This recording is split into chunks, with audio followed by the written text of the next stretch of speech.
Good evening. Welcome to our April 29th, 2025 full board meeting of Manhattan Community. Order at 6:47 p.m. We are joined by Assistant District Manager, Community Liaison Marlene Pierre. Before we jump in, a happy April. We're almost at the enter spring, as you can smell. Keeps going in and out. The rules we're going to observe for tonight's meeting. One, no the floor. If you have a question about board business, motion, please raise.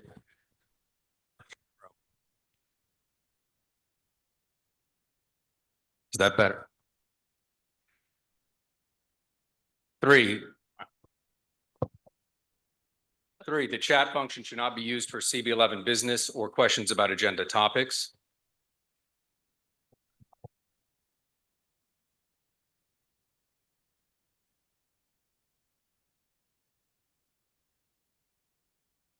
We hear, all right.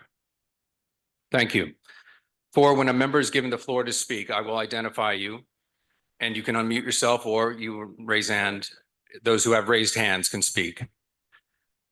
Five, please keep your questions and comments succinct and germane to the discussion. Six, members of the public can register to speak for the.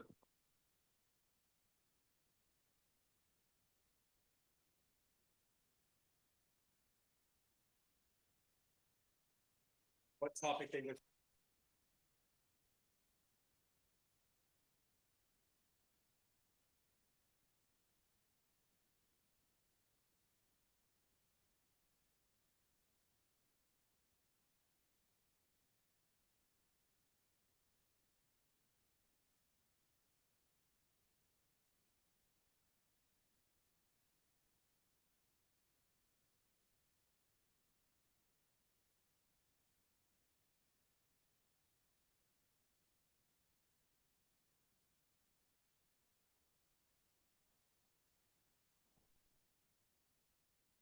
Hello, hello. Hello, okay. Okay, members, listen for your names, please. I'm gonna call you twice because I'm a little bit sick. Jose Altamirano. Jose Altamirano. Absent. Marcel Bondima. Present. Marcel Bondima. Absent. Present. Adem. Marcel Bondima is present. Okay, please listen for your names. Adem Brija. Adem Brija. Absent. Kenneth Crouch. Kenneth Crouch. Absent. Carlos Diaz. Present. Thank you. Rosa Diaz is myself. Jessica Elliott. Thank you. Judith Febrado. Judith Febrado, absent. Arnice Foster Hernandez. Thank you. David Giordano. David Giordano, absent. John Green. John Green, absent. Pascal Hanu. Thank you. Wanda Hopkins. Present. Thank you. Christina Johnson. Thank you. Jewel Jones. Thank you. Sage Mason. Thank you. Malik McCulloch. Malik McCulloch. Absent. Jennifer Meyer. Jennifer Meyer, absent. Jessica Morris. Thank you. Nilsa Orama. Thank you. Beverly Pavone. Beverly Pavone. Absent. Samantha Pedreiro. Samantha Pedreiro, absent. Valerie Ponte. Thank you. Dawn Sanders. Here. Thank you. Here. Xavier Santiago. Yes. Isaac Scott. Asher Rodriguez, I did. Oh, I automatically. Asher Rodriguez. Thank you. I mark you absent. This is my brain. Isaac Scott. Thank you. Russell Schuler. Thank you. Loretta So. Loretta So, absent. Derek Stampone. Thank you. Alita Chicambone. Absent. Vincent Torres. Thank you. Amory Vasquez. Amory Vasquez, absent. Jason Villanueva. Jason Villanueva, absent. Candy Vives Vasquez. Candy Vives Vasquez. Oh, excuse. Nye Whitaker. Nye Whitaker, absent. Michelle Wilshire Clements. Thank you, Jason Wu. Thank you. Thank you, everyone. We have quorum.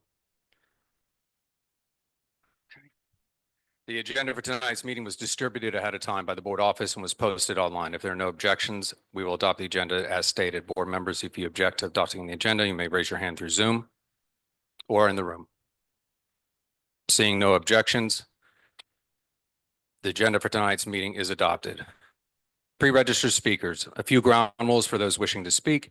One, you must sign up to give testimony, providing your name and affiliation. Two, you will be allowed 3 minutes to speak. Please state your phone and email up front, 2 minutes to speak, and reserve 1 minute for questions from board members. A timer will be up as an aid. You should address your testimony to the board and not the public. 4, you should speak clearly and into the microphone. 5, you should be prepared to respond to board member questions in order to clarify facts and opinions presented in your comments. And 6, if required, the chair will remind you of the time and the concluding your remarks. Board members should only ask clarifying questions. Commentary will not be entertained. Let's see, do we have any of the public or registered speakers? Okay. These are our elected official representatives.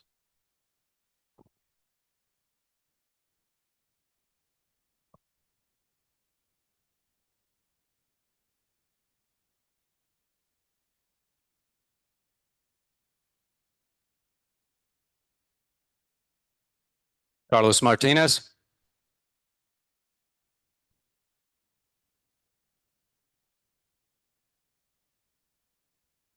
Carlos Martinez.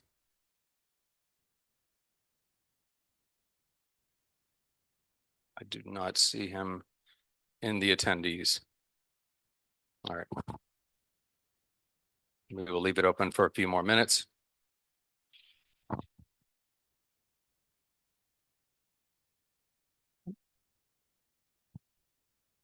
Actually, what we'll do is we'll move ahead to our elected officials in the meantime, and we can circle back. We'll now move on to our elected official reports.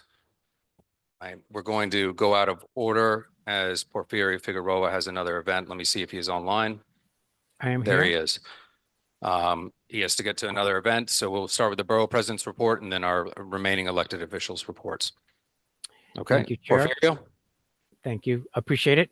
My name is Porfirio Figueroa. I am the Deputy Director of Community Affairs for the Manhattan Borough President's Office. Could you increase the volume, please? Give me one moment. Can you hear me now? Yes. Okay, great. So an update on the community board's announcements. We expect to make our announcements as early as next week. If you reapplied or were a new applicant, you will hear from Eric Cuello or your liaison by May the 9th. The Manhattan Borough President, Mark Levine, continues to call for the city to build affordable housing as average rents continue to rise across the borough. He has also highlighted the progress made at 25 Water Street, which is one of America's largest office to residential conversion projects, emphasizing the impact that the commercial to residential office conversions can make in addressing our affordable housing crisis. He's also called for mental health care reform and bold investments in long-term psychiatric care, to include a major expansion of beds at Manhattan Psychiatric Centers and on Randall's Island and Bellevue Hospital, alongside student loan forgiveness programs to attract more healthcare professionals into the psychiatric workforce. The City Council passed the Sidewalk Sheds Bill, taking a strong step to cut down the number of sheds across the city and improve the designs of those that need to be kept up. The bills will shift Local Law 11 compliance cycle frequency for facade inspections from 5 years to that of 6 to 12 years, 8 years for new buildings. The DOB will determine the time frame for existing buildings and how often sheds will need to be erected for buildings.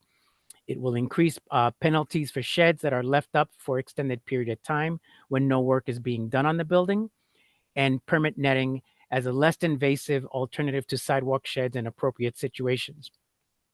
It will also reform design standards for sheds to provide better lighting and greater height, and allow sheds to be painted in more colors, including shades to better blend in with the neighborhood. Borough President Mark Levine, in conjunction with Council Member Shekhar Krishnan, chair of the Parks Committee, wrote a letter to the mayor's office urging the city to reject Trump's bid for the contract to operate Woolman Rink. Our parks are spaces that are meant to be open and welcoming to all, which they believe contradict the Trump brand.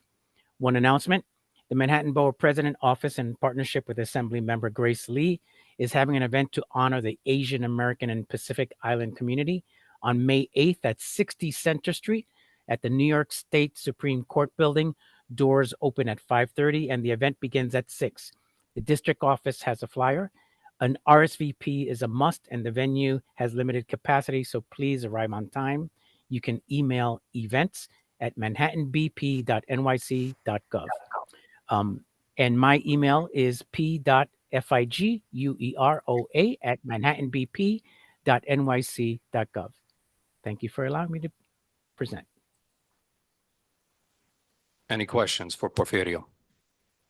I see one from Daryl. No, that was about the public session. No. Okay, I'm going to come back to you, Daryl, okay? All right. Okay, thank you. And thank you for allowing me to get to my other event. Okay. Bye-bye. Thank you everyone. very much. All right, moving back, we're going to go back to our publicly registered speakers. Daryl Cochran, you have your 3 minutes. Hi, good evening, everyone. I don't think you can see me though, right? But you can hear me okay? Yes, we can. Okay, great. Thank you. I just want to come and introduce myself. My name is Daryl Cochran. I'm with the New York City Commission on Human Rights. We're the city government agency that protects against discrimination. We function primarily in the areas of employment, housing, and areas of public accommodation, meaning is, any business that you might find yourself as a customer, that's considered a public accommodation. There are over 24 protected classes in the city's human rights law, including race, national origin, sexual orientation, disability, gender. There are a number of them. And so our office, we're located down on 22 Reed Street. We have open hours for intake. Anyone could come in Monday through Friday from 9 to 4:30 and see one of our attorneys or someone in our law enforcement bureau if they or someone feels you've been discriminated against. Our number is 212-416-0197. I'm director of the Manhattan Community Relations team.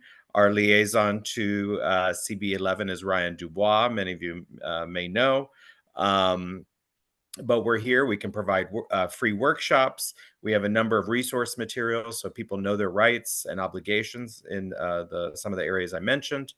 And we're happy to be here as a resource and work with the community board in any way we can. Thank you. Any questions? Can you repeat the phone number, please? Yes, it's 212-416-0197. Okay. Dawn, you had a question. Yes, thank you, Chair. I was wondering, is there a statute of limitations on some of the types of complaints that you will accept? Because that was something I didn't know. And some of the types of complaints you will accept are only 1 year statute of limitations. Can you just give an overview so people can know? Yeah, Thanks. sure, no problem.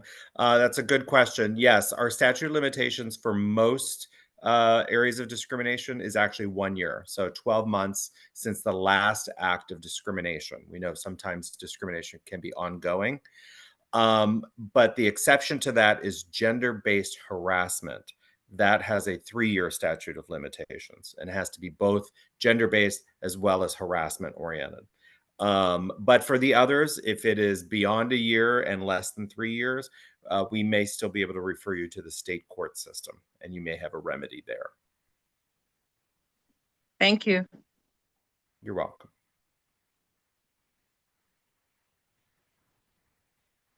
I guess, Chair? Next, yes, Dawn, we're moving on.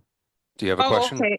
No, I just wanted to emphasize that people should not wait because you can lose out if you wait. That's all. Thank you. Thank you, Dawn. Christopher Sanders, are you wanting to speak for the publicly registered session? Yeah. Christopher? Yes. Yes. Okay. Yes, If that's you could correct. state your name, affiliation, and phone contact information, please. Yes, sir. My name is Christopher Sanders. I lived in Harlem up until like November of last year, and I still go back there a lot because friends and family are living there. And I wanted to my phone number 214-843-9998. So I currently live on Fifth Avenue, further down Manhattan now. And while I was there, I was trying to get the city to put a protected bike lane in Harlem, in the center of Harlem, really to make it safer for people, more organized, make it safer for people to ride their bikes. Um, and and I saw that Third Avenue, they were considering adding a bike lane to Third Avenue. And I wanted to offer up my support for this because it will make the community safe. And it'll make it easier for me to come up there more often. Well, now more often. And come back down. And um, yeah, so I just wanted to, I was living in Harlem for the last 15 years and then moved to Fifth Avenue downtown, but I still go up to Harlem, and that's why I support the Third Avenue protected bike lane to make the community in Harlem safe. So I just want to remember where I came from. All right, thank you. Any questions? Okay. Seeing none. We have- Okay, very good. Are there any more publicly registered speakers?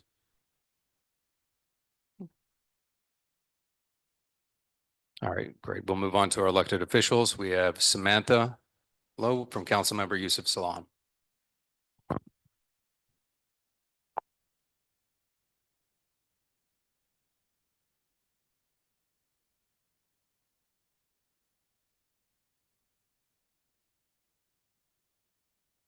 Hello? Okay, hi, my name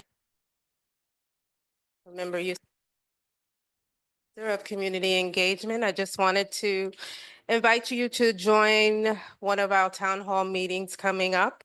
One is at the Polo Grounds on tomorrow, April 30th. The next one will be at the Renaissance on Wednesday, May 14th at Toro College.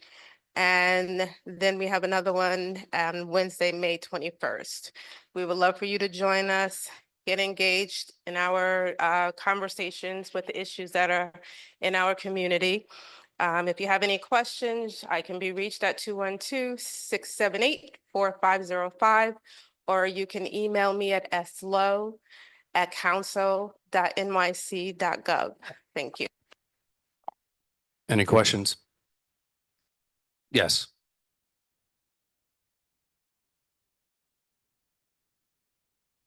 Do you have any flyers with information you could pass out?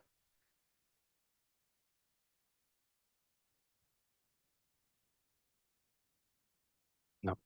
Thank you very much. All right, next, NYC Controller Evelyn Collado.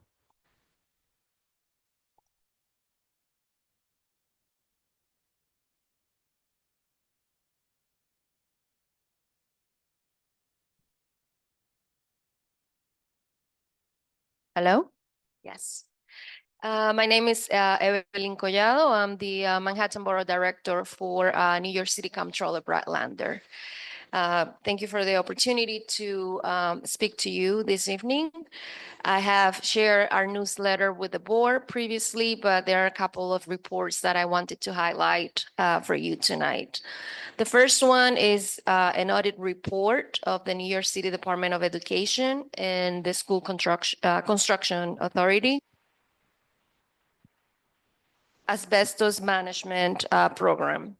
So our audit is not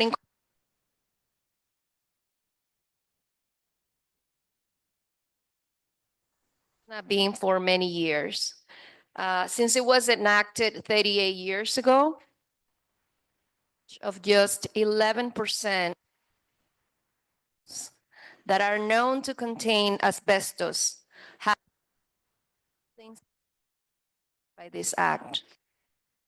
Our office proposed a 9-point recommendation plan to fix the asbestos issues at DOE and SCA. And they both agreed to its implementation. The second report that I want to highlight tonight is our New York City bus system audit. It's called Behind Schedule, and is an assessment of bus performances over 3 key metrics: speed, on-time rate, and reliability. This audit reveals poor performance system-wide. We use speed data and provided by the MTA and real-time data as well. Our findings are no surprise to New Yorkers, including the fact that bus speeds have not meaningfully improved over the past 10 years and have fallen far short of the city's goal to improve citywide by 25%. New York City buses failed to reach stops at their scheduled time of the time. Express buses are off schedule 37% of the time.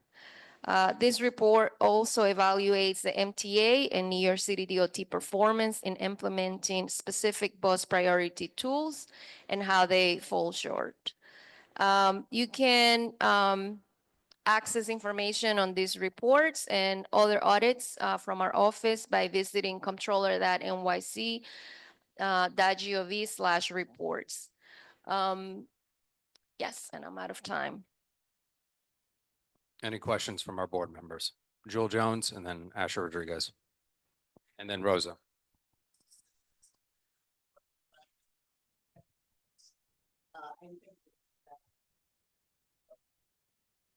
Yes, this report is very recent. I think as recent as 1 week, and we did measure the impact of congestion pricing. We found that on the congestion pricing zone, speed buses when improve almost 8% speed, but the city has not capitalized on this, and a lot of the projects with bus lanes have been scaled back. Okay. Thank you, Asher.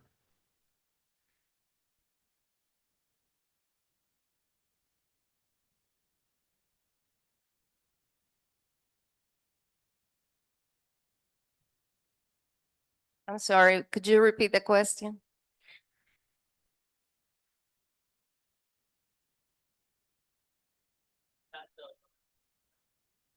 I can get back to you on that one. I don't know if this is something that you can access through the DOE.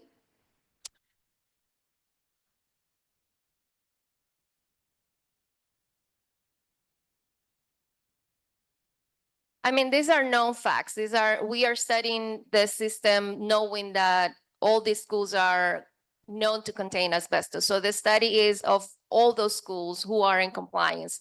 But I'm happy to get back to you with how to get the information.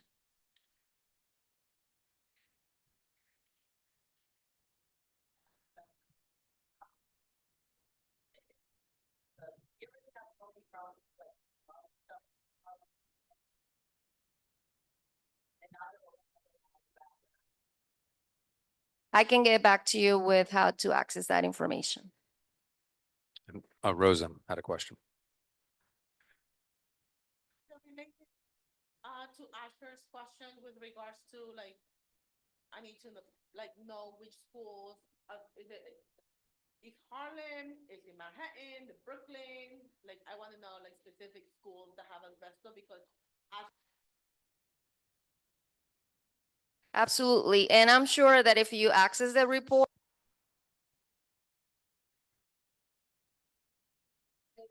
study.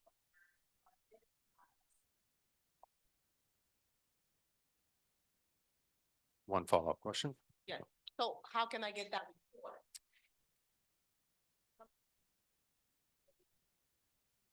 Wonderful. Thank you very much.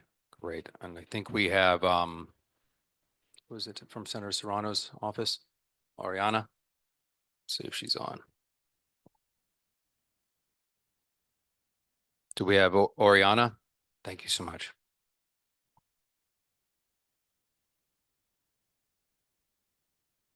She's having tech issues, so just give us a moment.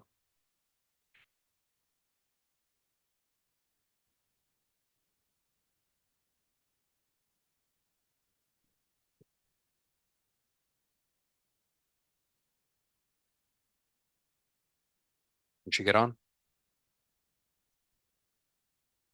Bear with us.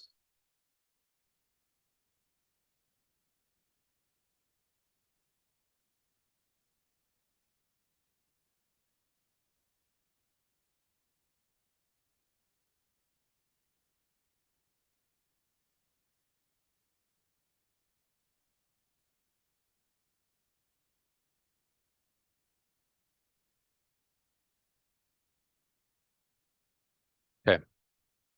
Is she on? All right. Here's.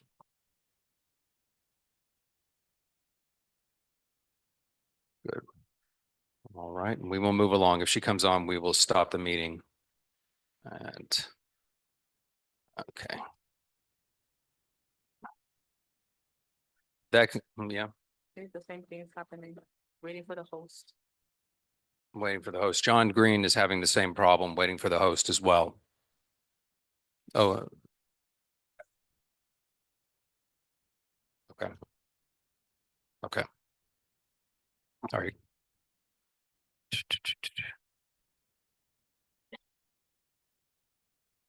Hold on a second.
Okay, we just had someone join. Let's see. That second one is probably John Green. I had to send him my link.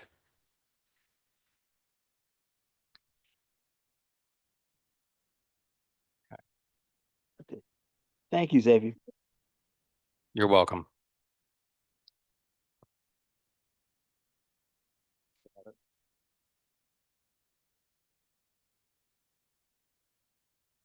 Okay, we're going to move the meeting along now. Okay, that concludes our public officials reports. We now have a presentation from Transportation Alternatives Spatial Equity Map Tool with Anna Berlanga and Emily Jacoby. Hello, my name is Anna Berlinga. I'm the Bronx and Uptown organizer for Transportation Alternatives. And my colleague, Emily, I see her on. Are you on, Emily? So we just wanted to share a tool that Transportation Alternatives has developed. So I'm sharing my screen. I don't know if in the boardroom you can see it, but I just wanted to show you the tool. So the Spatial Equity NYC is a data visualization tool that Transportation Alternatives developed, and it's super useful for community boards, elected officials, or even just citizens. Like I use it, I live in Community Board 3 in the Bronx, and I use it all the time when talking to my elected officials about things that we need, or just like my friends. So it's like I said, a data visualization tool. You can visualize the data in graphs or in maps, and you can visualize the data with community, like looking at a community board or looking at an assembly district or looking at a city council district or a state senate district, et cetera, et cetera. So here I have 3 maps. These are 3 examples of things that you can look up when you go to Spatial Equity NYC. And so I picked 3 things that East Harlem, one thing that East Harlem does really well, one thing that East Harlem, not that it does poorly, but it is affected by a lot. That's not so great. And then something that East Harlem is Community Board 11 is in the middle when compared to the rest of the city. So if we're going from left to right, the first one is the first map shows flooding. So you see it's like a light pink color. And then you see the screenshot where it says that Community Board 11 ranks 42 out of 59 for like flooding risks. So like 4.71% of residents live in the floodplain. So this can help make decisions about like what sort of resources you want to put in, or like how to help that for like that 5% of people that do live in the floodplain. Like maybe you don't need a whole community-wide plan. Maybe you just need the plan for the people that live really close to the water. Then the one in the middle is something that I'm sure everyone knows, my community district 2 as well. So Community Board 11 ranks 2 out of 59 for community boards with regards to asthma. So there are 470 asthma-related child emergency department visits per 10,000 residents. So again, like I'm thinking if I'm on the community board or if I'm an elected official that serves East Harlem, or I am a citizen, like this is maybe an issue that I want to be pressing everybody about. And then the last one is the tree canopy. So that's where East Harlem Community Board 11 ranks in the middle. So you're not the best, you're not the worst, but you rank 27th out of 59 for community boards with tree canopy. So maybe that's something that you want to work on, but it's not something that's as pressing as asthma, for example. And so here is like what the tool looks like in real life. And so there's like a cool video if you want to watch it. You can go to community profiles, and again, you can search by city council or community board. So if I search Community Board 11 in Manhattan, the first 3 things that are highlighted are what the tool says are like the most pressing issues in the community board. So, and this is again compared to like other community boards. So traffic volume, noise pollution, and asthma are the ones that are highlighted because those are the things that are the worst. But then you can pick any of the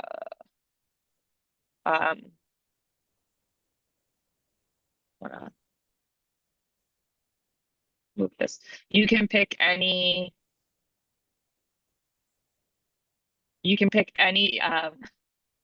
Sorry, I just want to make sure I'm sharing the right window. Yeah, you can pick any of the different characteristics to see where that ranks, and that's what I got for you. I think I did it under 3 minutes. And I'll just add, we're very happy to come talk in more depth to different committees to go into a little more depth. We divided these categories into mobility, environment, and one other category I'm forgetting right now, and safety. So there are different categories you can compare for different topics. So some might be more applicable to different committees in your community board. So we also have a solutions tab as well to talk more about relevant data-driven solutions that work to address some of these externalities. And yeah, thank you so much. I'll go to Michelle, then Jewel, then Jess.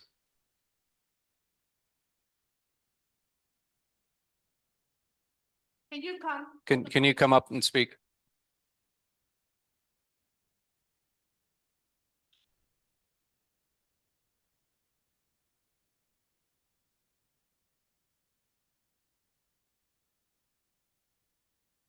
Good way. I wanted to find out, first of all, what these numbers, what year these numbers were generated, or is this a real-time information that you're giving? As well as, is this the newest part of this particular program, or was there one that was just called equity.com? And this is the second generation of it? Two questions. So the data is live. It's sourced from different things, but the data is live. It'll change when there's new data.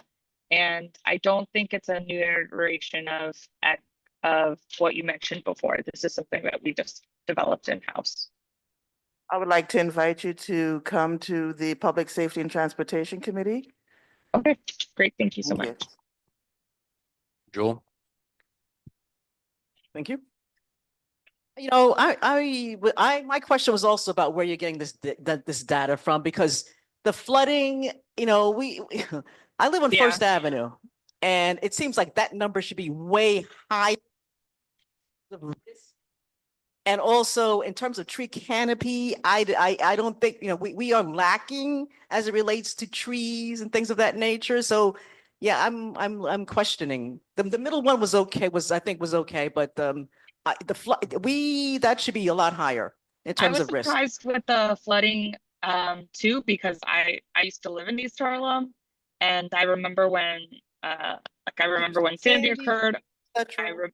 I remember when Sandy occurred. I was there when Sandy was happening. So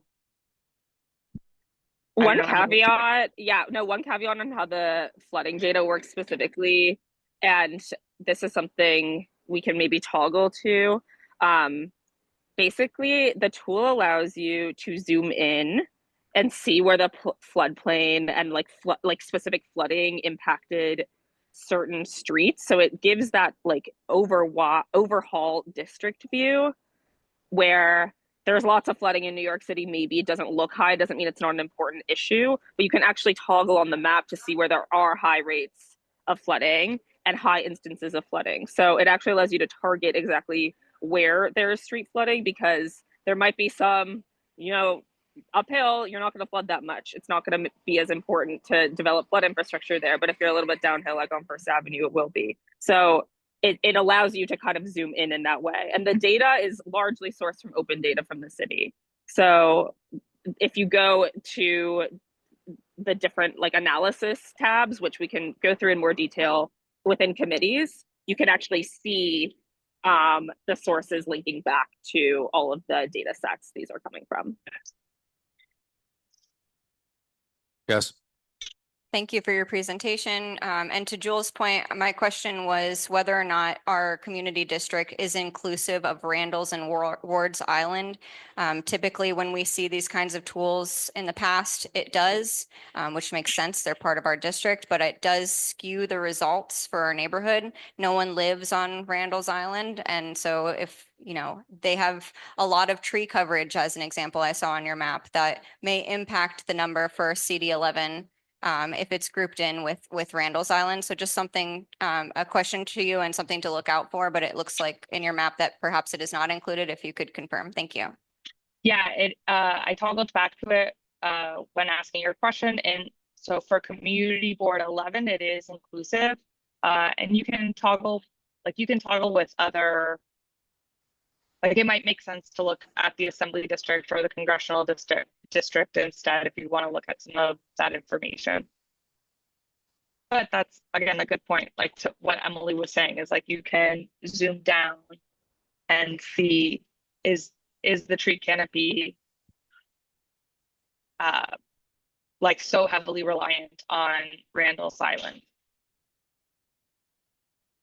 Yeah, it actually maps every single tree, so you can zoom in literally to each each physical tree canopy. It's pretty cool in that way.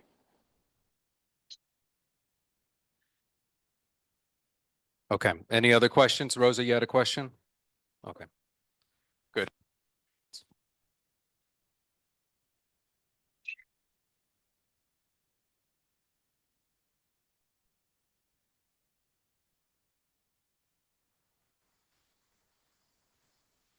Oriana, here. Rosa has a message from Oriana from Senator Serrano's office.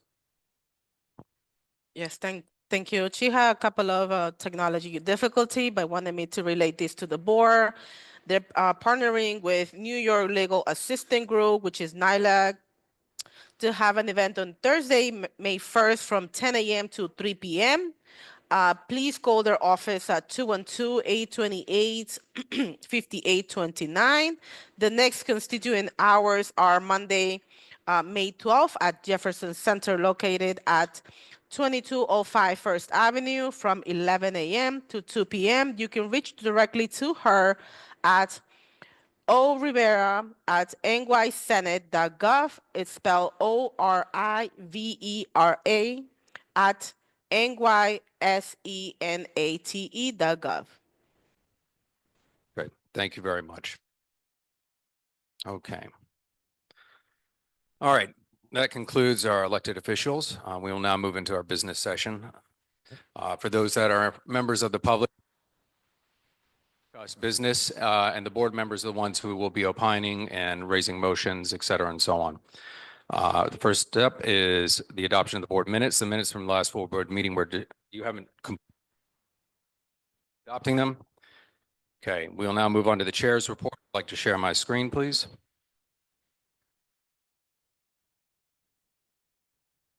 All right.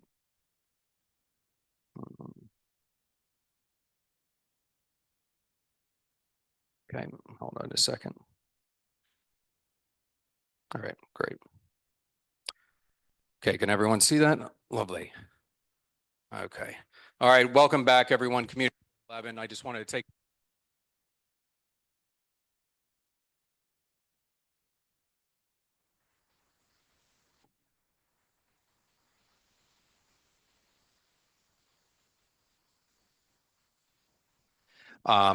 from time to time, emotional issues. For the collective organization, we have to come together. There are going to be difficult conversations. And I think it's important for us in a respectful about that and to really work together. It will be difficult. Life is that way. Democracy is messy, as we've seen over the course of time. So again, it is an open door policy with me. You can call me at any time. I'm here and accessible to all of you. As many of the other tenant association leaders and other leaders in this community, having regular conversations on a regular basis, making sure we're connecting everyone. So again, a lot of this, we have information here. April 1st, I participate in the East Harlem Business Attraction Program Working Group. That's great opportunity to sponsor with our council member, Diana Ayala, $25,000 commercial lease grants for selected businesses opening new locations. You got the link right there. You can click on that. Very important. We lost a lot of businesses during the pandemic and we continue to lose them because of the appropriation clause and the cost of property taxes going up.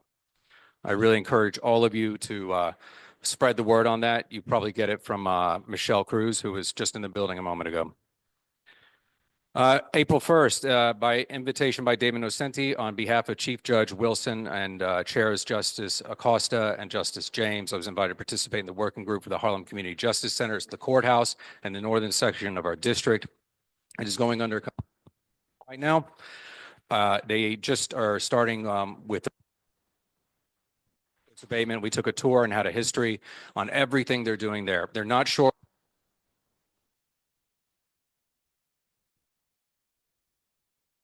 to mention and help people, especially youth, and the ways that they can actually,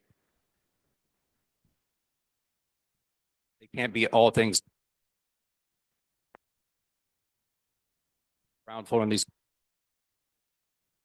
Got it briefly on Saturday. I want to say thank you to Derek Stampone for inviting me down to the High School for Fashion Industries. We have several students from the district there. It was a wonderful tour. If you can take other board members, please. Door to door, 35 minutes. and great resources for our future high schoolers. And so thank you.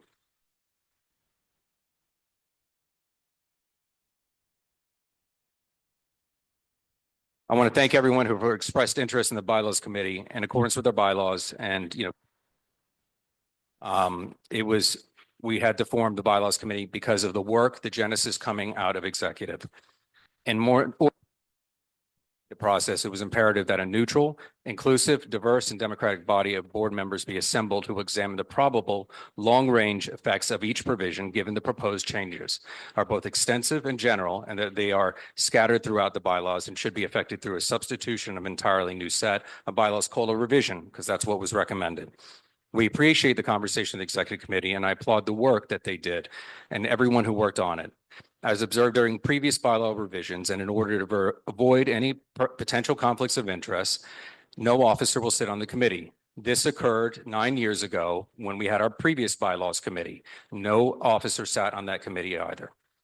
The following members of the bylaws committee are composed of Jose Altamirano, Adem Brija, Kenneth Crouch, Jewel Jones, Sage Mason, Jessica Morris, Valerie Ponte, and Asher Rodriguez.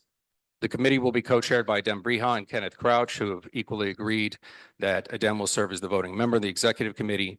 Even if you were not selected on the committee, I want to remind everyone, you can still show up and provide information and feedback. I did the same when we had our bylaws years ago, and they incorporated a lot of those provisions into it that exist today. We do need to evolve. They are being given a mandate. They also have to deal with the city charter recommendations as well. So again, I want to thank everyone. It is about us maintaining a professional approach in this process, and I take it very, very seriously as someone who's on the path to becoming a professional registered parliamentarian. So April 23rd, I attended the Public Safety Transportation Committee meeting. Thank you for your work on that. Unfortunately, they did not give us the full plan at 3rd Avenue. Also, big shout out again on Legal Aid. Our society is a relationship that is deepening on multiple levels, and I want to thank you for that. The raffle was really cool to kind of see. Everyone had a lot of fun. So again, great job. We also had I was at an all-day conference on Friday with the JCRC and Shima Anti-Semitism Conference. And I want to say that we've been seeing a lot of rise in anti-Semitism. It was important to really address this issue because it's affecting not just anti-Semitism, but also Islamophobia. It's a double-edged sword that's really hurting our communities, and not just here, but worldwide. And we talked about how do we separate these issues instead of taking an absolute binary approach, because there's a lot of gray in life. And that's the reality that we have to face, and in helping that, because it also extends into other communities that are marginalized. And the important part that we walked away from is what is the intent and what is the impact? And that certainty is the enemy of empathy. And it was a very emotional experience to be there and a lot to unpack. In the final bit, I would like to say the invitation to Rose Diaz I attended the Manhattan High School's President Council. We invited them to visit our board and engage with our work. Thank you very much, Rosa. And I'm just going to scroll down. You can download and see this. The highlights from the Harlem courthouse. And I just want to show you real quick. The Chief Judge's Working Group, so you can get an idea of the work that's being done. We had a very long meeting. And scoping down here. So the CJC exterior rehabilitation is going to be 40 million. The design completion is May 25, so it's coming up fast. Construction started November. That's with the roof and facade. The regular construction will begin in November 25, and it'll last 24 months. The Harlem CJC interior courtroom ceiling restoration, as you can see here, it's going to be 1.4 million. The construction will started in winter 2022. We got to walk through that. Everything was covered in plastic, but we did get to see the previous homing of the people who worked there when it was first founded, as well. It was the carriage house doors where everyone was drawn in by horse and carriage. Okay, these are all the things that we've been fighting for, and Councilmember Ayala, again, we thank for her contribution to it. So. All right, and then again, the elevator cost OMB funding request is made. It is still pending. So there you go. All right, and here are some first floor. Kind of see, and you can look at these at your leisure after the meeting. Second floor layout. Then they have a mezzanine. Again, they're going to determine how they integrate within our community for projects and services. So then the third floor here. And fourth and fifth. Yeah, so we'll keep you updated on that. And with that, that concludes my chair report. Any questions? Isaac?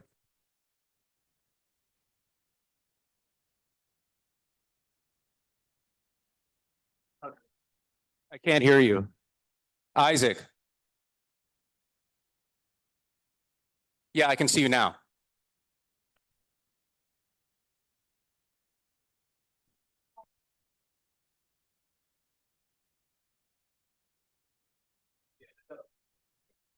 Thank you.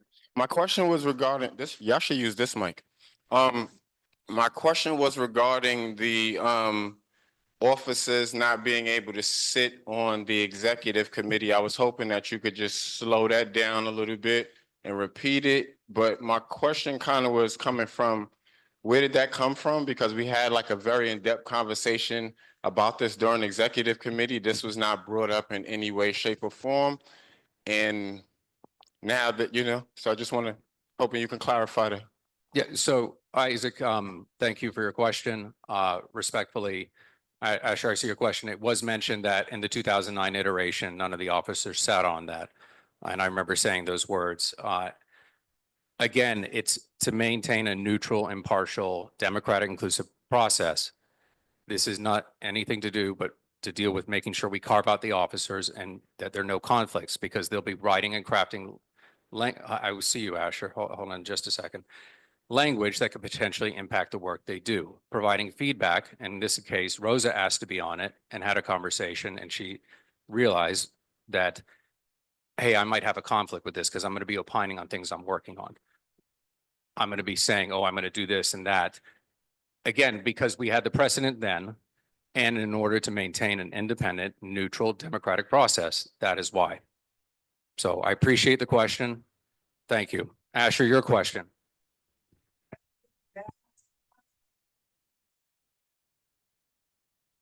Asher, Asher, you're not recognized.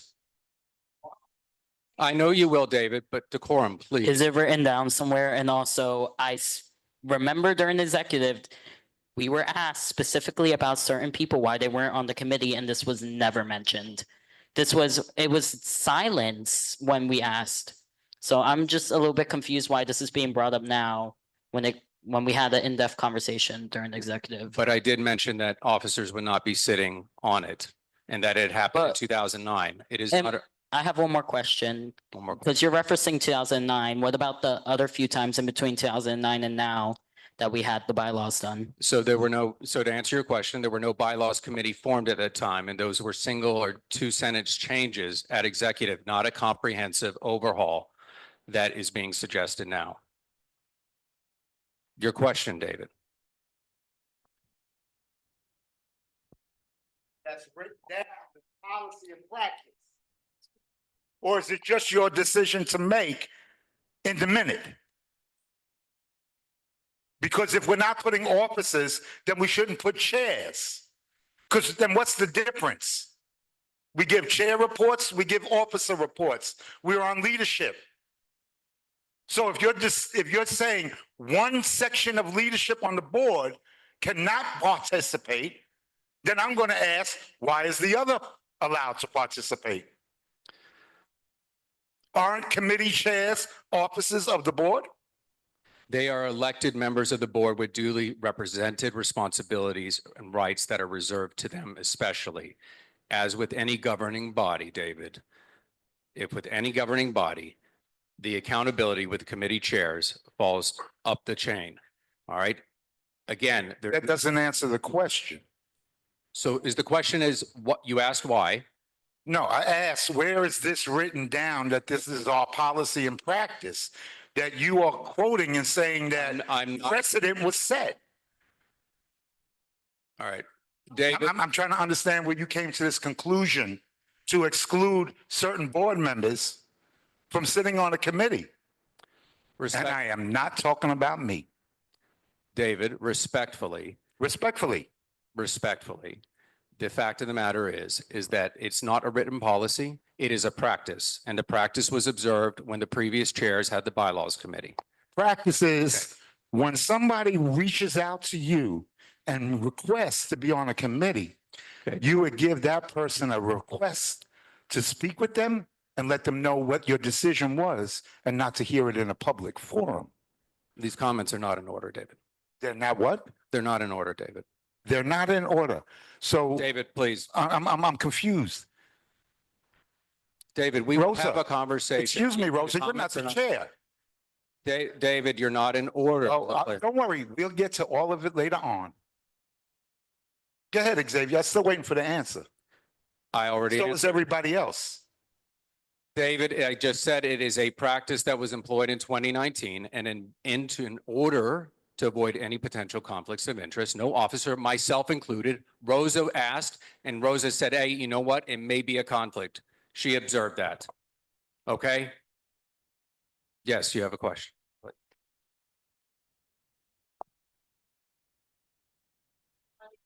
Yes, the mic. View the recording later. He doesn't care if I have a question. So I just would like to say, just out of recognition of those of us that do take the time to heed the call for asking for volunteers to participate in something, I did request to be on both committees. So I just would like to know if I'm not going to be appointed, just let me know I'm not going to be appointed, because this is the first time I heard an update about it since you requested volunteers. And I thought it was just done away with until now. So I didn't know that people were chosen. I didn't know that the committees were formed. I thought it was still an active process. So I just would like to know if you ask somebody to participate in something and we reach out, which I did, because I sent you an email asking to be on both committees, that I just would like to know that it's already a done deal. So I don't have to keep waiting to hear something about it. Arnice, I apologize during my time traveling and taking care of personal time. So that's all I can. But I was committed to keeping the timeline. We did this in breakneck speed. Breakneck. The first conversation, and I will speak very candidly. Executive committee, just a week and a half ago, we established this committee in 56 days from the first conversation. That's breakneck. I didn't slow roll it. I didn't stop it. I wanted it to be inclusive. All of the recommendations that have ushered forth in executive are going to be referred to the bylaws committee. But again, because the changes of the bylaws, and I said this in my report, they're so extensive and general that they are scattered throughout the bylaws. They should be effected through your substitution of an entirely new set of bylaws called a revision, which we've already talked about. No one is limited from participating. But again, I have the duty of making sure that things stay kosher. That's it. And there's nothing meant to be offensive in this process. It is meant to be judicious. That is it. And to make sure we do the best work for the posterity of the board. And many of those members who were placed on it are going to have to live with the long-term consequences. That is what I'm saying. Do you have a question, Jess? I have a correction. In executive, the way we left the membership of this bylaws committee was that, unfortunately, as this relates to me, and I'm sorry to make it a personal issue, I really don't want to make it a personal issue, is that others on the executive committee said that I should be on the board for the work that I had done. There was a conversation that Xavier would be happy to chat with me on the phone one-on-one. And I said, no, I don't want to speak on a one-on-one call. I would like a third person to be there. Adem, the co-chair of the committee, reached out to me subsequently to ask if I would be open to a meeting with he and Xavier, to which I said yes. And I don't know what happened to that, because there was no meeting and there was no further conversation after that. So just so you all know, thank you. I was not made aware that anything had been confirmed to.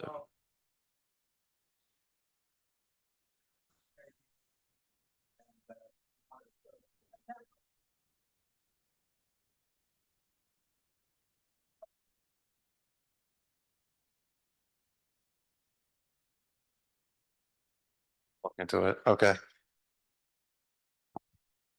I mean, that's on the record. At the meeting, you said you wanted a third person there. I thought it was only fitting that maybe that third person was one of the two chairs of the committee. I didn't realize that I was responsible for putting the meeting together, but I was under the impression that you two would have a conversation and that, yeah, okay, that I would be present there just as like, because I did speak up at the meeting and say that amongst other people that I thought maybe you should be on the committee. And so, and I would have been happy. Not me, I think it's the mic. So yeah. It's not too late to have that conversation. I'll say that too. No. Thank you. Other questions? Yeah.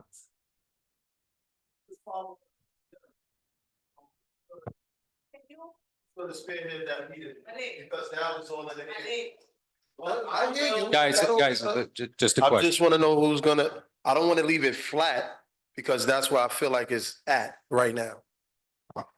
I mean, like, I'm available and so, Adem, I'm available. Organize. Two people. All right, Adem will. I can make myself available. Okay, and I am. All right, thank you, Adem. Jessica. You have a question? Chair, point of clarification. Our precedent of not having executive elected positions as being members of the committee does not preclude those members from participating, correct? That is correct. Thank you. It is an open member to the public. It is open to every board member to participate in the meetings. Okay. All right. Any other questions? All right. Thank you. That concludes my report. We'll now go to the district manager's report.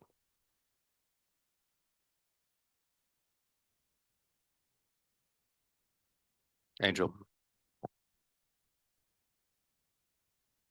Hello. Hi. Yeah. So I'm gonna keep it to my district manager's report.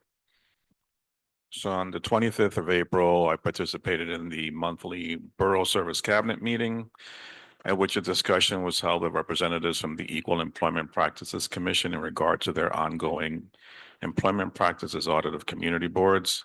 All the district managers present, including myself, once again raised our concerns with the EEPC regarding how they manage this audit and their understanding of community boards practices in regards to equal employment.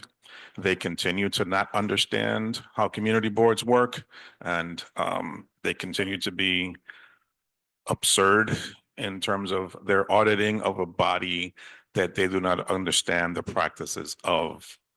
Additionally, several of my colleagues and I made a point to the EEPC again this year, as we did 4 years ago, the last time that they had such an audit, that equal employment opportunity and rules and procedures are something that we as district managers and employees of government agencies take absolutely very seriously. However, it seems the EEPC does not take it quite as seriously.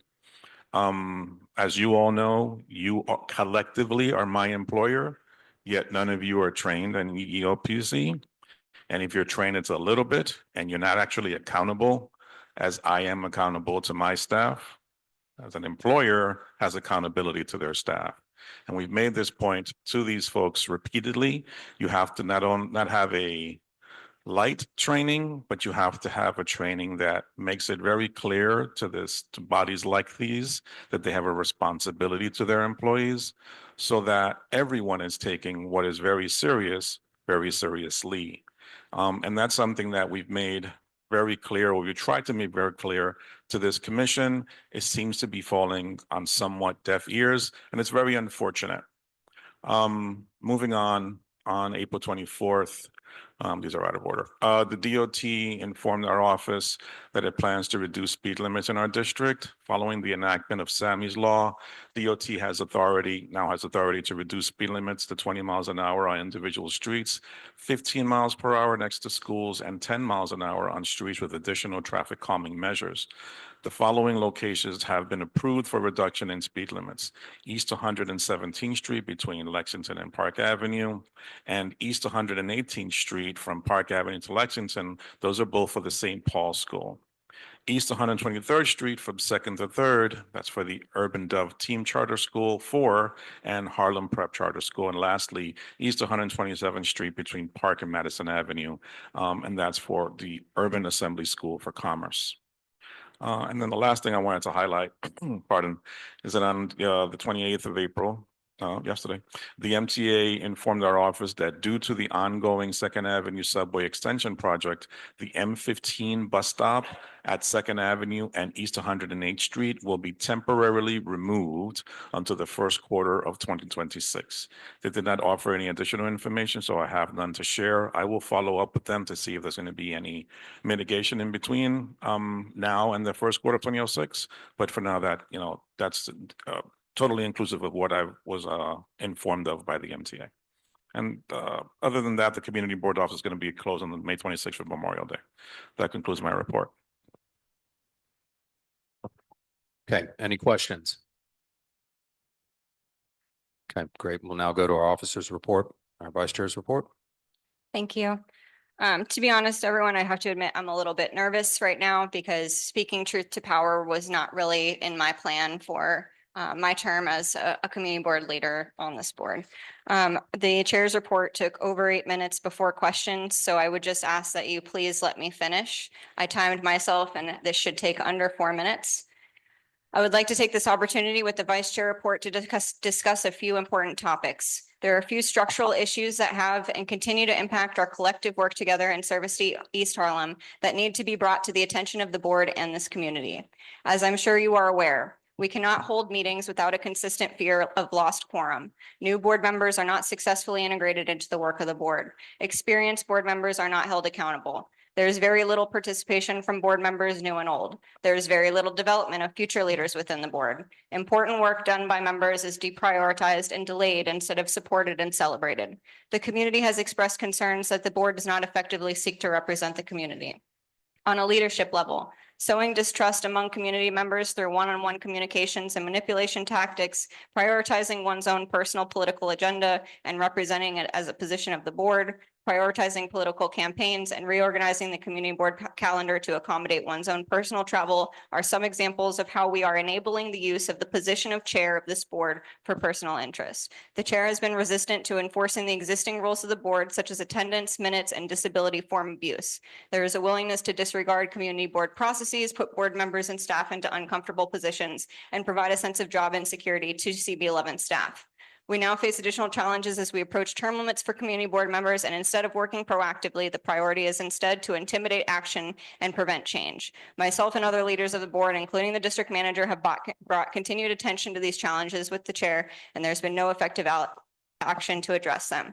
While I look forward to working with the bylaws committees on the next steps for the future of this board, I was not placed on the committee by our chair to participate on this committee, citing direction from the Manhattan Borough President's office.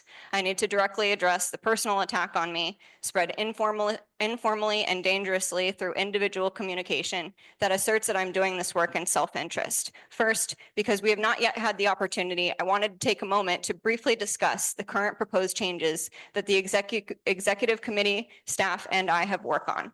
To counter the fear mongering by leadership among board members about the proposed changes, and to prove to you that these changes are not scary and that they're actually some pretty straightforward proposals coming out of lessons learned from our work together that I hope bring positive change. Proposed changes to attendance seek to 1, align and simplify attendance requirements, 2/3 of required meetings over 6 months. 2, clarified excused absence allowances to align with the city charter. And 3, no longer count excused absences as an absence when calculating attendance. Proposed changes to leadership roles seek to, one, remove historically ineffective leadership positions such as the assistant treasurer and assistant secretary.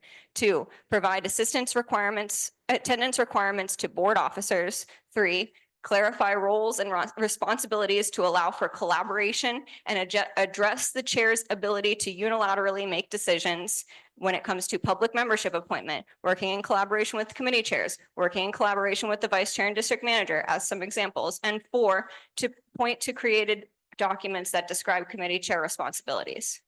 Proposed changes to align with the current processes in the city charter include: one, removing out-of-date information like the special committee for attendance, special meeting for land use committee, and simply renaming the committees to what they are currently named. Two, clarify staff liaison responsibilities. Three, elevate the roles of the staff to encourage their participation. And four, clarify parliamentary procedures and other requirements per the city charter.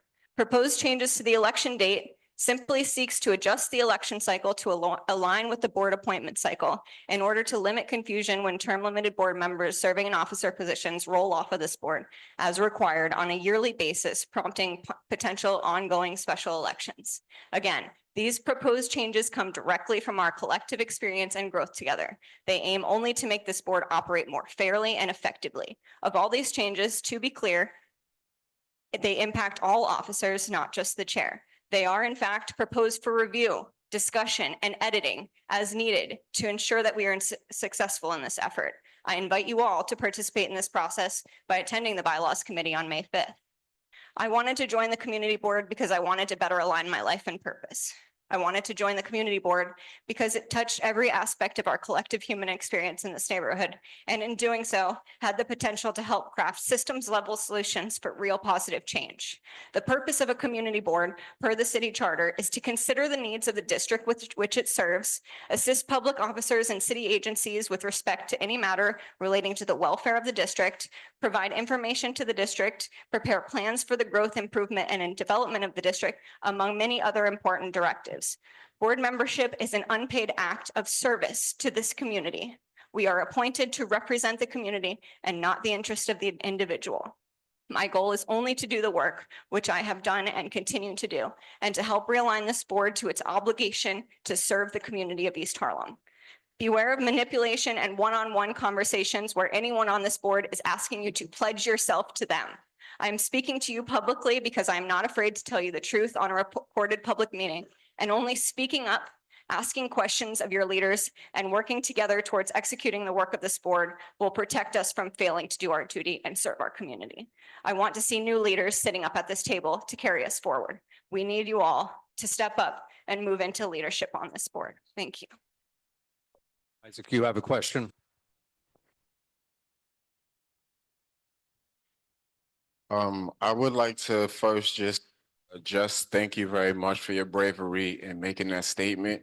You know, I know a lot of people can snicker and sneer when they hear people make certain statements. And I think that the information that was just presented, you all should take very, very seriously. That the whole act of not having one-on-one conversations, I don't meet with the chair one-on-one either because I do not trust what is going to Isaac, be your said in question, that meeting. please. The comments are not in order. Definitely. What is your question? So I just, let me state. So what I'm saying that nothing that was just said in that vice chair report, whether you were able to digest it or not, was untrue. Nothing. Check the records.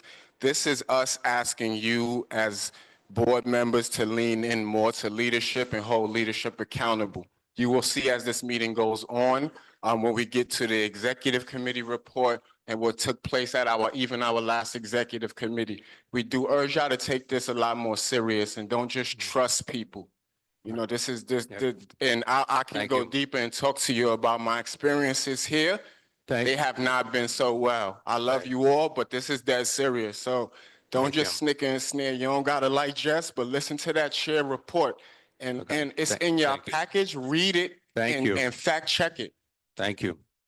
Adam? Okay. Thank you. I do.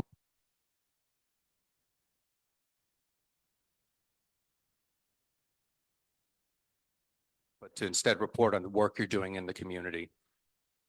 So let me finish, please, respectfully. How we got to where we are to mics or something. That's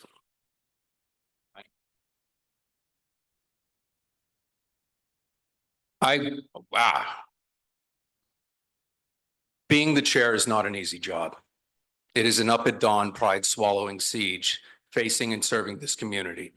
I'm going to be abundantly clear. I go out every morning, and Rosa can tell you and others can tell you, I deal with tenant association issues. I listen. I'm literally dealing with parents who can't get a hold of their kids. They've been displaced because of issues with the Department of Education.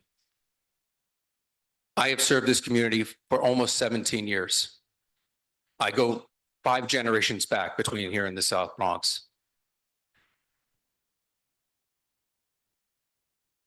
Everything.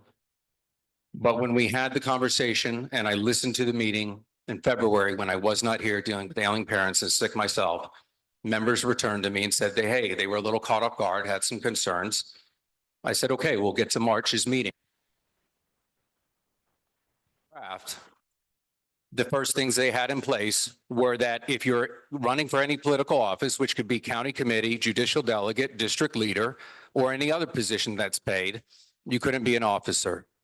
Then they reduced the term In limit. the report. They reduced the term limits from 3 to 2. Now that was discussed in March and was dropped, but there were other things that were put in.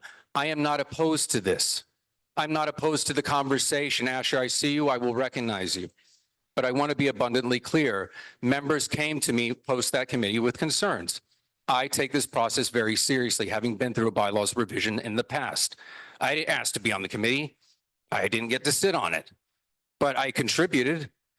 But again, the genesis has stopping the work. It's getting referred to the bylaws committee where it belongs.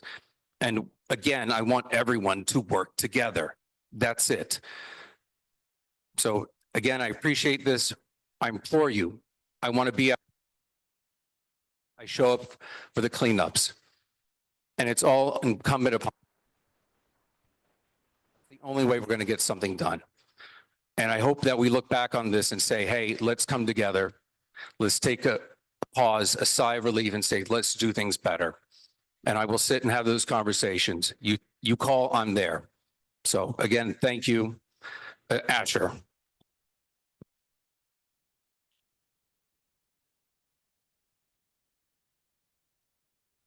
Respectfully, you said come together and stuff like that. I get it. I get it. However, it feels like we've been talking about this for a while, and every time it was brought up, it was further delayed. And you're mentioned, and there was a lot of I statements in that. There's no reason for I statements. Even when it was brought up, you're bringing up the political thing, which I suggest everyone goes back and watch the past few executive meetings. There was nothing personal, and it was made very clear from the beginning. Everything that was put forward was to function for the board. And the only reason why Jessica is bringing this all up now is because you're talking about her chair report needs to be about her doing the work. The vice chair report needs to be about her doing the work. She has been doing the work. When in executive, if you look back a couple of months, people were saying they had no idea anything about the bylaws, which is executive, which can I please finish? Yep. I'm not trying to attack anyone. I'm trying to state facts. I'm trying to make sure that people go back and watch that meeting. Watch the past 3 meetings.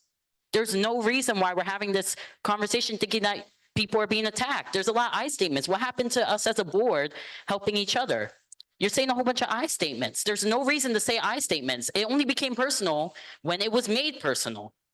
And the fact that the work was put in, Jessica came and put it all, there was a document, if you look back at the materials from previous executive meetings, it was the current bylaws with the proposed changes and why, crossed out and made in red. It was very easy to read.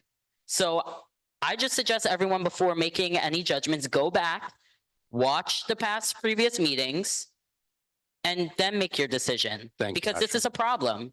There's no reason why there's so many I statements when we can't function as a board, where I'm about to go up and say that I didn't have quorum this month. And I've called you the past 3 months saying that it's been a problem to have quorum. The fact that I have to sit there with people who work in this community and there's people who want to get home to sure. their kids and I have them sitting there waiting for people to show up. And it took forever for me to get people removed from the committee. Since we want to make it about I statements, there we go. Asher, I will address that. Thank you, Ed Youth and Education. Thank you. With that, we'll go Secretary. Do you have a report?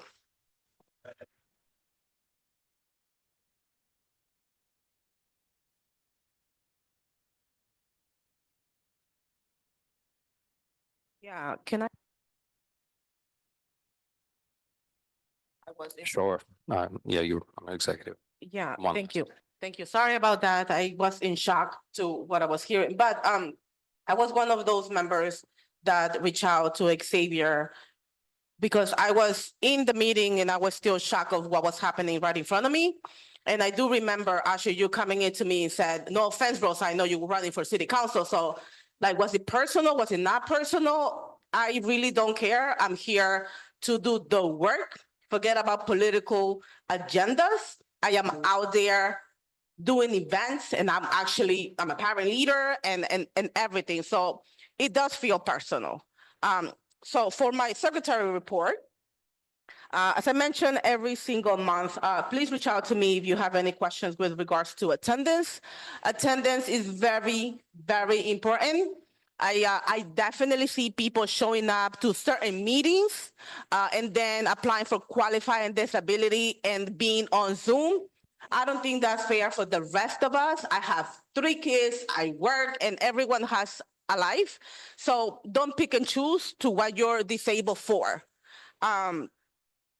Also, please, absences are being currently discussed at the executive committee meetings every single month now for transparency and accountability. As a reminder, as per our bylaws, which, members may be removed for failure to comply with attendance. So if you're unsure of your attendance, please see me. You can see me tonight. I am more than willing to stay half an hour, 1 hour, 2 hours, even outside, to go over your attendance with you. And that's it. Thank you. Okay, thank you very much. Rose and I have spoken at this at length regarding the disability form, and I've had to personally call people from other committees when they've not been showing up and addressing it when the disability form has been used and they don't show up. Guys, this is important because many of our committees have lost quorum. And called those members and said, you were seen at a public event, yes, with mask on.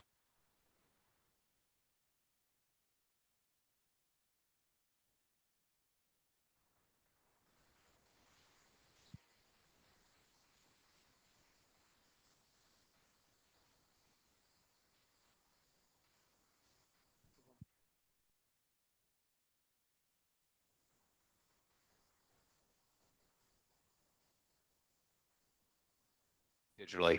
All our members have to show up. So it's something to consider. And again, thank you for your report. Asher, you have a question about the secretary's report. So just to clarify something about that was said with executive, when I said no offense, that I know you're running for office, that was after you said, I'm running for office and I'm here. That was after you made it known that you were running for office. But also I'm not even gonna, because that's a waste of time. What I'm having a problem with is the rhetoric that keeps being said about people with disabilities. I've said this during executive. Yes, I do agree that the disability form needs to be handled a different way. But don't say you see people showing up to different meetings and then not showing up to the other one. There's no one way to be disabled. There's no one way to be disabled. Some people have flare-ups and one day they can't even walk. Some people are okay. That's not okay. And I'm not saying that anyone up on that stage is against people with a disability, but there's solutions we can have without, and I'm not saying it's intentionally harmful you're trying to be, but I'm letting you know, as someone with a disability, it's harmful. It's harmful. You need to listen to the people who actually experience certain things. Asher, thank you for your comment. These were comments that were shared by members on the committee who talked about this during the committee, and echoing that. That is not my personal position on the matter as someone who you and I have spoken about hidden disabilities. So thank you very much for that comment. And that's why one of the reasons you're on the bylaws committee, because you can help toward that solution. Thank you very much. Nelson, do you have a question about the secretaries?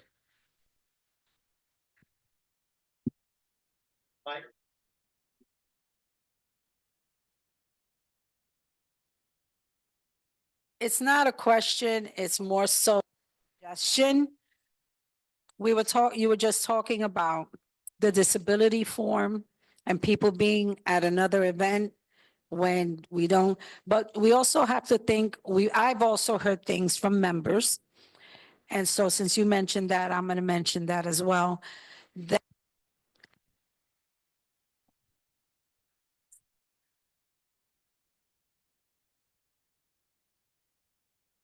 You speak into the mic because I can't hear you.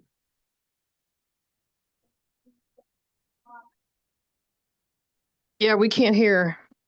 the third Tuesday of the month is full board. And then, everybody has like the first meeting, whatever, right? Oh, thank you, sweetheart. And so, I think wherever possible, we have to avoid, I know this year, meetings were moved for various reasons. And my suggestion is I have a tight schedule and I know everybody else does here. And so the meetings are pre-programmed, right? And so unless there's a holiday that should fall, let's say on the third Tuesday of the month, I can see you doing that. But I know one thing that was done this year was that meetings were moved because of children being on vacation.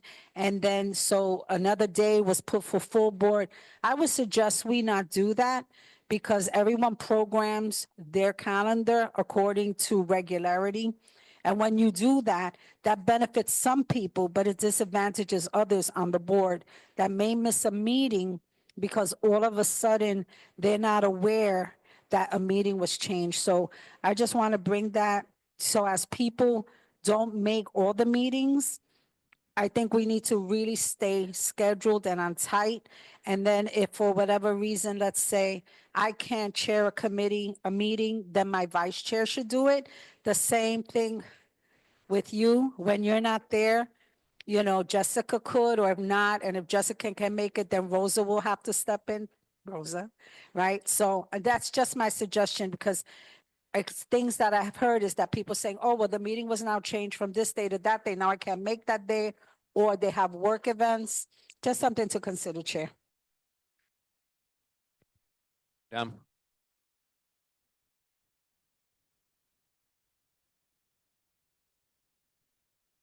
I hear everything everyone's saying. I'm sensitive to, through, or, we all have our personal things, but I will say this. If I'm a community member that's not on this board, watching this meeting right now, I'm wondering what we're doing for the community. We're going to go through our reports now, our committee reports, and we're going to breeze through them. We're not going to really talk much about what's being said. And we're sitting here, and I understand this is important, but like we're demonstrating a lot of dysfunction. We are not demonstrating what we're doing. We're spending more time talking about the people that don't show up. Now, whether, it's for a reason or not, then we are speaking about the work that the people who do.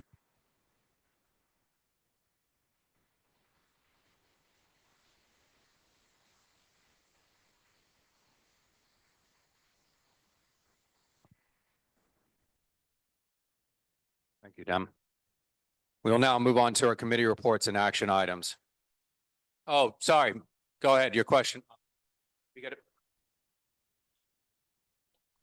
So it's not really a question. It's kind of more like a suggestion, right? So as a tenant association president, there are other meetings that I need to attend to, such as the PSA 5 meeting, but it's always on the same day as this, right? So I have to be excused. However, that still counts as an absence, right? My first suggestion is, instead of having a form that says disability, why can't the form have other things on it? Somebody might be out because their kid is sick. They're not disabled, but the child is sick and they can't leave the child alone. So can we change that form? Number one. Number two, we are always sitting around waiting for quorum, right? Quorum is used so that we can vote on things, right? Why are we not just taking care of business, right, while we are waiting for quorum instead of just sitting around and nothing is getting done? We were. Because we can conduct business, we just can't take any votes. So That's, this, no, in we this can't. way, I think the meeting is not a total waste. So Christina, so you brought up two things and I'm going to move the meeting along. They're good suggestions. However, to clarify, we cannot conduct business per the law until we have quorum. And we have to suspend, like we have the rule for 15 minutes. When we don't have quorum, we come back, the meeting is adjourned. As a body, legally, we have to have quorum to conduct business. It's unfortunate. To your first point, Asher, hold on a second. To your first point about being excused, this is something, again, if it's in board official business, you would be excused. This is some of the recommendations made to the bylaws committee that are being passed to the bylaws committee. It also was to make sure we're in compliance with the city charter, which is why city law was contacted in this process as well, to see what the ramifications are, what we legally can do, and what qualifies as excused. Can we have this legal right? They're the final defining factor on all of this when they did the bylaw. And just again, so people have historical context, the bylaws committee from almost a decade ago, Alex Cohen reached out to city law or to the general counsel, Adele Bartlett. That's how the process was, just to make sure we're preventing ourselves from incurring legal liability. So it's a good recommendation. I appreciate it. And I'd like to see it because we need our NYCHA tenant leaders involved. And I do know that PSA 5, and one last thing for everyone's clarification, as the bylaws, we're supposed to have our full board every third Tuesday of the month. It's in the bylaws, the third Tuesday. We don't do it because, guys, we do not do it because the limitations of our Zoom handle. We used to have 2 committee meetings a night, all right, at the board office. And when we had larger committees like land use or public safety, you'd be at Bonifacio on 116th and the board office. That's how we would do it. And those would tend to be longer meetings. Unfortunately, due to the pandemic and because we are virtual, we allow that as an option. We have to be able to share one account, which means we have one day a week. And we try to get all of our business done before full board, which is why it's been moving to that 4th Tuesday or to so June, and I think November and December were the only times we were in compliance with our bylaws with the 3rd Tuesday. We do have the option, and we will discuss it at executive. I'm going to get to you, Asher. Thank you for your patience. That, and we discussed briefly, Angel and I, why don't we just start putting it on the 3rd Tuesday so everyone can plan, and committees will go after the fact and just be on the next month's business for ratification. So this is again a discussion, and I'm open to that. Yep, thank you, David. Appreciate that. I just want us to be functioning because I see how late you guys are on, and we will continue to work together. Asher, your question, please, so I can get us into My this. question is, does the 15-minute rule apply to full board? And also, why haven't we been doing it if yes? Because I can name multiple times we've been sitting here till like 7:30, which, no offense, that's a waste of people's time. As a chair, I hear you, and I think many people will agree with that. As for the application of it, I don't think we have suspended in that case because we've had active business that needed to be voted on, such as licenses, permits, land use, things of that nature, things that were time sensitive. So we waited. Today we waited, Asher, just real quick. Today we waited is because there was an error on the directions, the address. So we gave people extra, and that's okay because accidents happen, nobody's fault, these things. But we gave a little extra time for quorum so people could walk down the block. That's all it was. So no big deal on that, but your point is well taken. Thank you, Asher. But one follow-up, and I'm going to get us into our housing will be up first. I get that today was a one-off. I'll accept the excuse for today. But my question is, as a chair, am I supposed to be applying that to my committee? Because I straight up cut off my committee at 15 minutes because I was told I cannot have people waiting around. Yes, as chair, that is your prerogative to enforce. Correct. As chair, if you say the 15-minute rule, look at how many times at executive, just as an example, I was texting people to find out what their ETA was. And it's happened. It's happened on other committees. And it's been pre-pandemic too. That it But is for something. executive, we've always gotten quorum within that 15 minutes. And the almost 2 years I've been on executive, we've never gotten the quorum. We've never not gotten the quorum within 15 minutes. So. Yeah, thank you. All right. We'll now move into housing committee. Adam.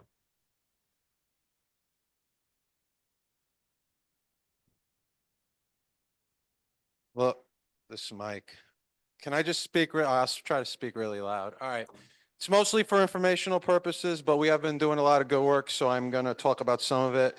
We had Walter Roberts and his team from Hope Community come in and present. We've been trying to get bigger managers of properties in our neighborhood to come and speak about various issues, including violations in their properties. We've been building a spreadsheet on Google Docs. I think it's on the drive where everyone can see it, where we're listing out the properties and seeing how many violations they have. So Walter came in with his team. They've addressed how they're handling violations at their properties. They've set up a direct hotline for tenants to call. And if it's an emergency, it gets rerouted directly to a supervisor to address it directly. They've been rewarding tenants that have been paying their rent on time and aren't in arrears.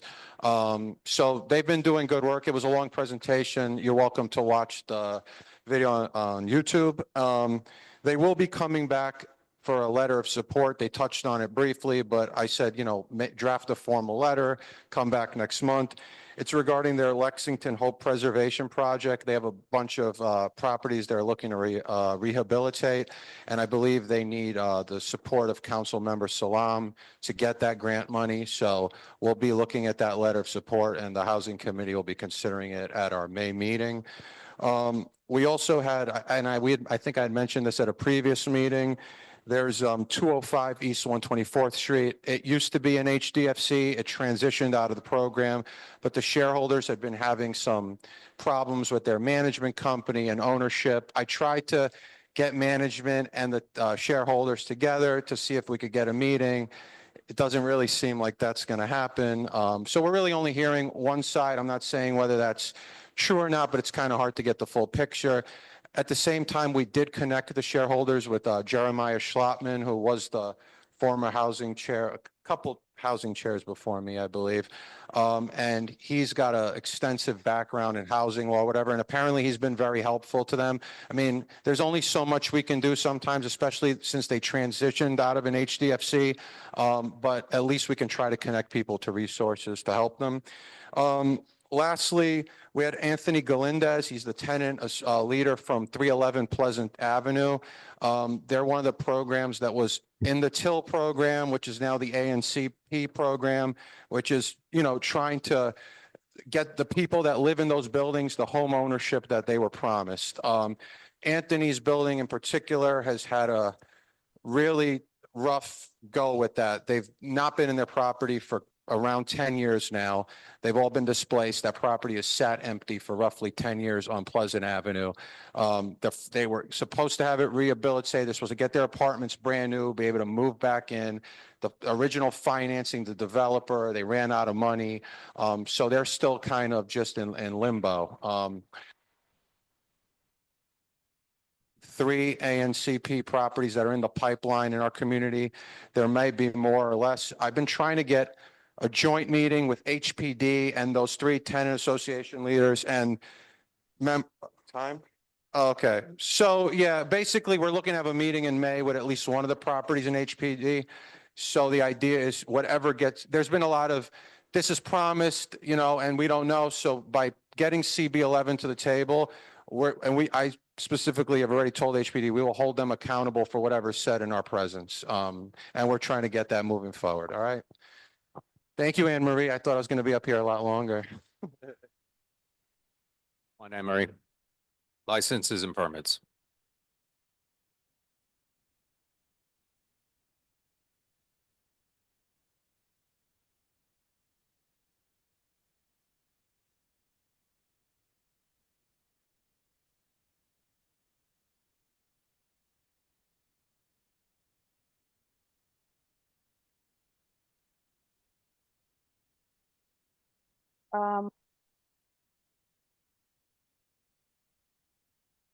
The meeting, so here we go. Liquor licenses, the first one, Vidigal, New York City, LLD, DBA, Santiago's.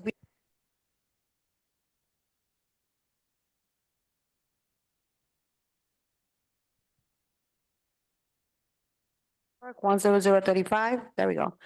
120th Street, the committee recommends that this application be approved. A motion to approve was made by Adem Brija, second by Judith Ferraro, and passed unanimously. 2, Talia Inc., DBA Cafe da Capo.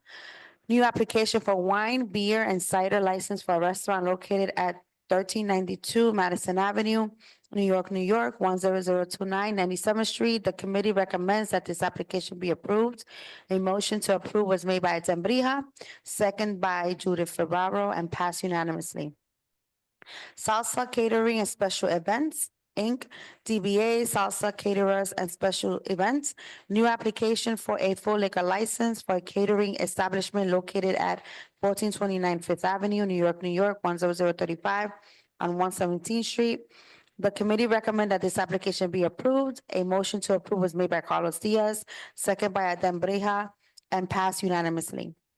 Tawiki Corp., DBA Malini, renewal application for a wine, beer, and cider license for a restaurant located at 2028 Second Avenue, New York, 10029 on 104th Street. The committee recommends that this application be denied. A motion to deny was made by Judith Ferraro, second by Adam Brija, and passed unanimously. APQ 1399 Madison, New York, LLC, DBA Le Pain, I hope I'm saying this right, Kyotidim. Renewal application for wine, beer, and cider license for a restaurant located at 1399 Madison Avenue, New York, 10029, 97th Street. The committee recommends that this application be approved. A motion to approve was made by Adem Brija, second by Carlos Diaz, and passed unanimously. Antwerp J LLC DBA Bar Goyona, renewal application for full liquor license for a restaurant located at 177 East, 100th Street, New York, 10029, Third Avenue. The committee recommends that this application be approved. A motion to approve was made by Adem Brija, second by Judith Ferraro, and passed unanimously.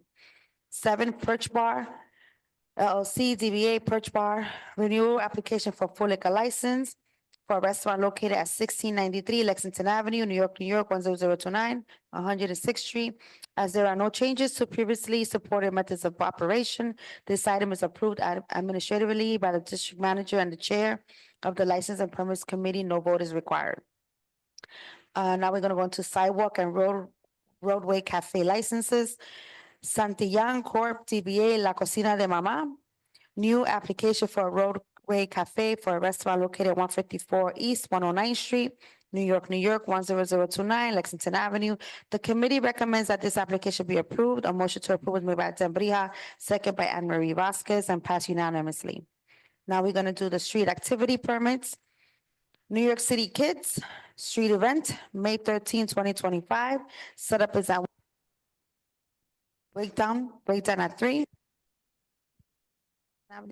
Location, Pleasant Avenue between East 114th Street and East 115th Street. It's a full street closure. Applicant Miguel Rivera, sponsor is NYPD. The committee recommends that this application be approved. Motion to approve was made by Carlos Diaz, second by Wanda Hopkins, and passed unanimously. Museum Mile Festival is a street event, June 10th, 2025, set up at 3:30, breakdown is at 10 p.m. Location is Fifth Avenue between East 79th Street and 109th Street. Full street closure. Applicant is Jerry Gallagher. Sponsor is Museum Mile Festival, Museum of the City of New York. The committee recommends that this application be approved. Motion to approve was made by Anne Marie Vasquez, second by Judith Ferraro, passed unanimously.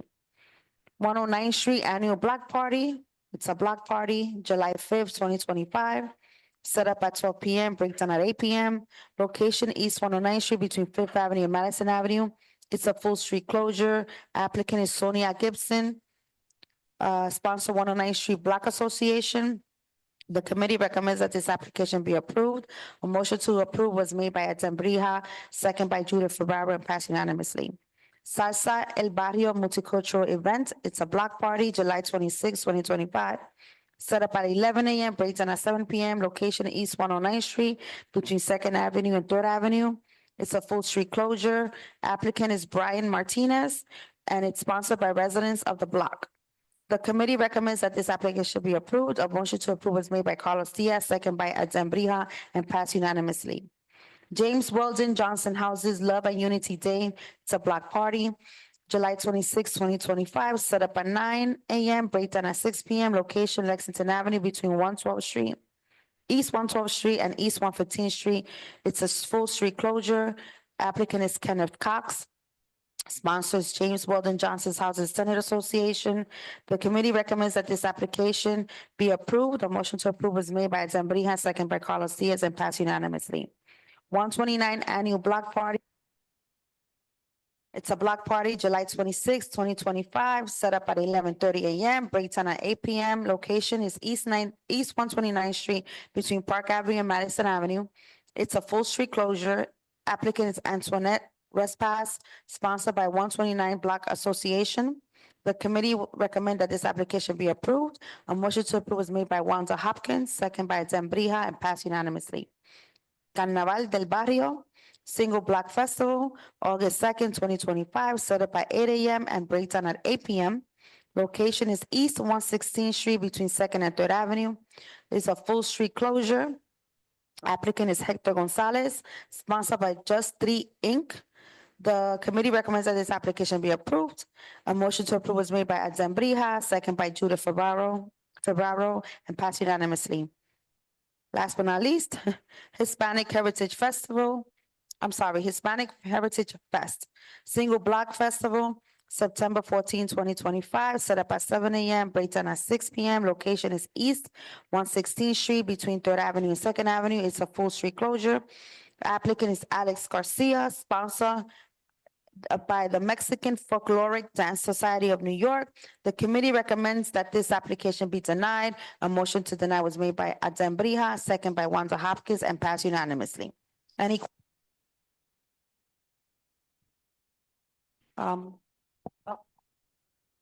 Question, Jason, or? Okay, I'm going to read these back in real quick, not verbatim, just the numbers, and then I will take I will entertain a motion to approve a bundle. You have a question, sure.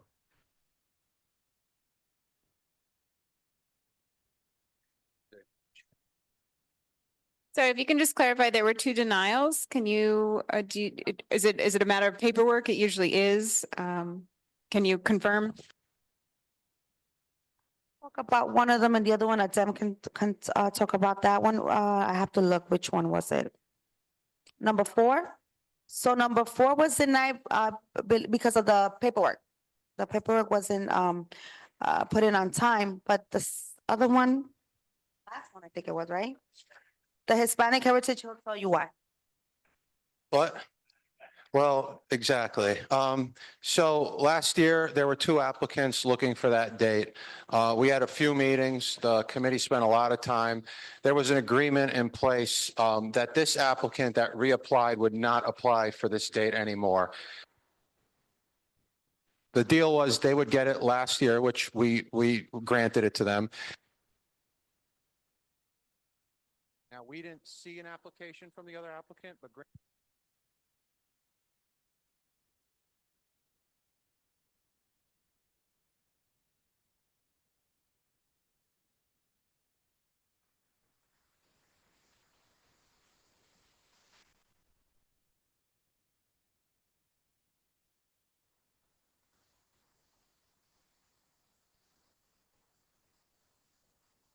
it might have been more well received, but so we denied it because ultimately that's the agreement we had, and the whole point was to have it on the record to uphold it.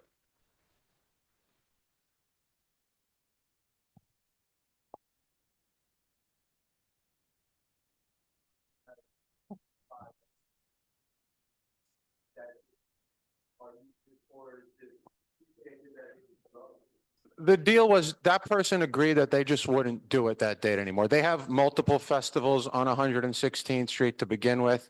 That was the deal. Had they come in June, there could have been a different conversation, like I just said, but they came ahead of time. And there's also just been pushback from the people on 116th Street that there are too many festivals there to begin with. And we did have an agreement in principle. The person did not come and say, oh, this person hasn't applied yet. I wouldn't be, there's been a change of chair in that committee. I don't know if that person saw that as an opportunity to say, I'm dealing with someone else. I don't know what their intentions were. All I know is there was an agreement on the record. The terms of it were very straightforward. This person disregarded it, did not come in good faith to have a real discussion, just went ahead and applied. And so because of that, I don't tell the committee what to do. They're welcome. The person's welcome to come back. I just told that applicant personally, I'm no longer the chair of that committee, that I will not approve an application from them in September anymore. Other months, fine. But you can't have a deal with the community, come here, agree, take the time, and then just try to do it that way. That's my opinion, and so that's why I made that motion. And for those with historical context, Adem and I last summer met with the individual in question who was denied, and we had an agreement there to bridge the gap. Yeah, to bridge the gap. Yeah. Oh, no, what I'm saying is that he and I, and then he came before licenses and permits. So what he is saying is accurate. Thank you. All right, I'm going to bundle these, read them out. Number 1 is approved. Number 2 is approved. 3 is approved. 4 is denied. 5 is approved. 6 is approved. 7, there's no action. 8 is approved. 9 is approved. 10 is approved. 11 is approved. 12 is approved. 13 is approved. 14 is approved. 15 is approved, and 16 is deny. I will entertain a motion to bundle the committee's recommendations. Yes, Rosa. Motion to bundle all the applications. So we have a motion to bundle all the committee's recommendations. Is there a second? second Judith, that, okay, Chair. Judith, second. All those in favor? Aye. Any opposed? Any abstentions? The motion carries. Thank you very much. We next have up our Environment, Open Space and Parks. Thank you. For Environment, Open Space and Parks, we had one action item that was not included here, which was the, actually, never mind, because this was an executive. Yeah, this was an executive. We had a letter of support for Civitas for the East River Esplanade funding. The motion was made by Isaac Scott and second by Michelle Walter Clemens. This is to renovate the East River Esplanade gap from 107th Street East 117th Street to 117th Street. This gap has no funding commitments or no renovations scheduled.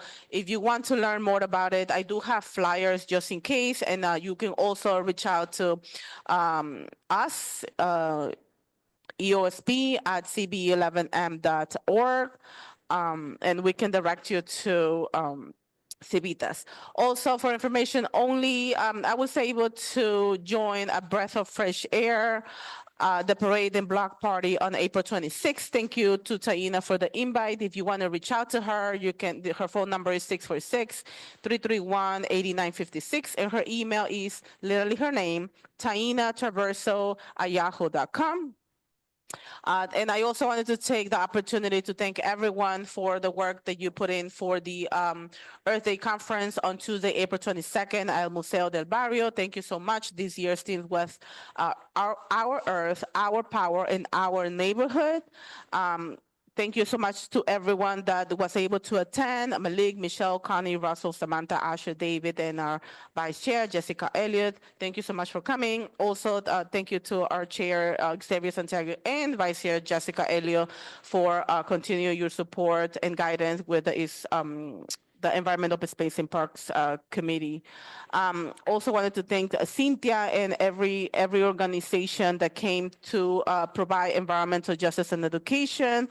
And also huge shout out to the East Harlem Community Partnership, Sean, Carmen, James, and Cynthia. Thank you so much for the refreshments and also for the mic and speakers. Yes, they were the ones that provided the mic and speakers. You can speak to him about the make and model because everyone is texting me about that. I don't know.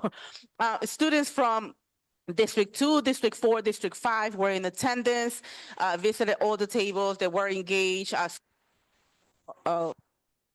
June came in, celebrated with us the work that we can do together. They will also be doing walkthroughs in school, so be on the lookout for that. And also just wanted to acknowledge the live fashion show. wow, that was amazing. Thank you so much to artist Susan Stairs and also the dance by the Matthew Westerby students that came and danced. The crowd was clapping. Thank you so much, Connie. If you're listening to me, thank you so much. And I've received a lot of videos and pictures. I will be sending that over to the district manager and the chair and the vice chair so they can send it to everyone. And that's it. Any questions? Thank you so much. Great. Thank you very much. Next, we have youth and education. I know you didn't have quorum. Come on up.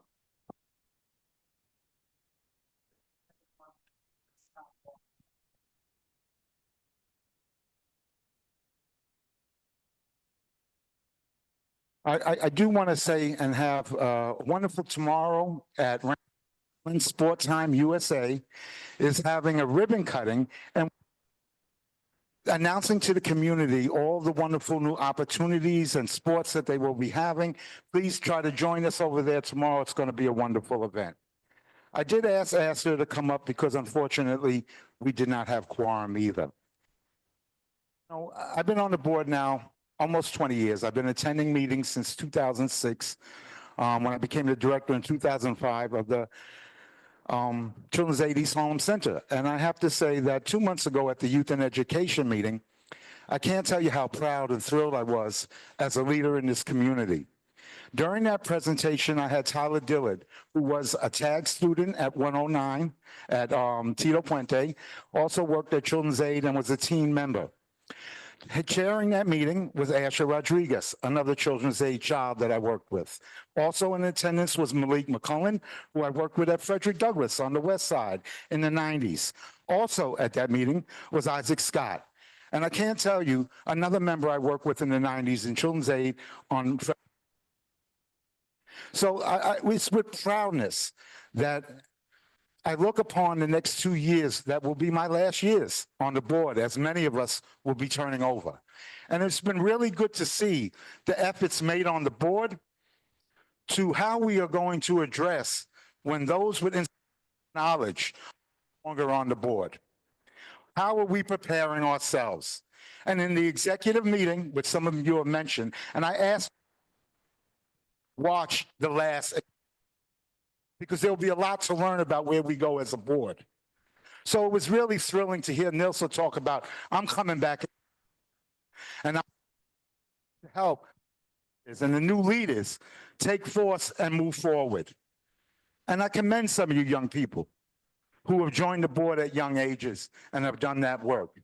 So in that, I've accomplished some of my goals on the board. In my work around the youth and education, their community. And over the years, we've had several quite young members. And now, with the thanks of Xavier, we've acknowledged and made chair one of our young were a legal adult. And that speaks loud to the community and looking at the future. When I asked Xavier to allow me to step back and be vice chair, you know what? Too many of us in this community, as I've been here, and we don't prepare the next generation to come. I'm stepping back, not stepping out, step back and allow Ash to take that lead while I can be there beside him and guide him, strengthen him as a leader in this community. And I'm so proud that he stood up today and in the executive. Watch the executive. Last executive. Watch it. I don't want to interpret what you should see occurred in our executive committee meeting. With that said, how are we now preparing? So Angel, Jessica, and a few other board members on the executive worked diligently hard to come up to when many of us have to drop off in 2 years. It is part of it because we did not have this quorum tonight, right? We're losing quorum right.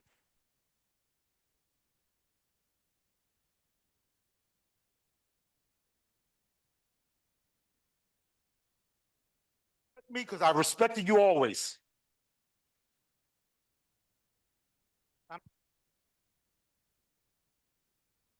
outside. Okay, so I'm concerned that are we preparing our leadership to go forward, or are we trying to hold on? No more to lead this community. It's changing. And if you think this one, the past one, and they settled here. And I came here 20 years ago, and now I understand when my mother talked about this community and how vibrant it was and how we fought. And we did not allow people to come in. There are three reasons I see the most reasons people join the board. Those that really want to do right by their community. Or people that do good and hard work. Then we have others, may have some economic, may look to make some so we can drive economic development towards us. And then we have those that seek and use the board as a stepping stone, which is how you treat people here is how you want to be.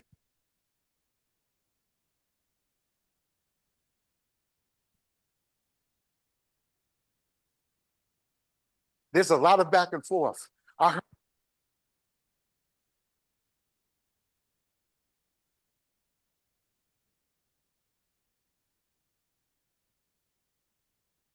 talking about quorum, but we never vote people off.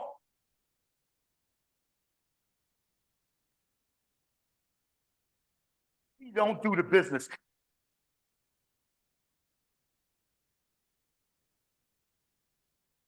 No, it's not, because you know what? Youth and education has.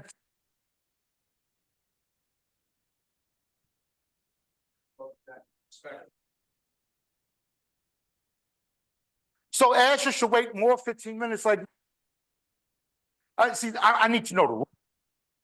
I need to know the. And then we're all, regardless of an officer, chair, or committee vice chair.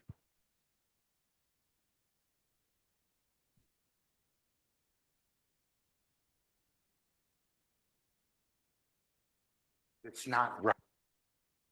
It's not right. You had a question, Jose?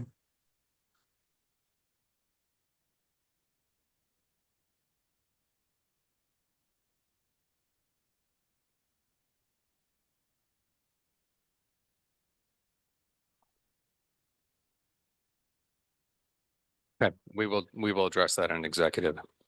Thank you. Land use, landmarks, and planning.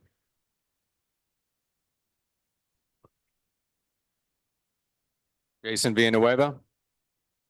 He was in here a moment ago. No. They had no meeting. Human Services?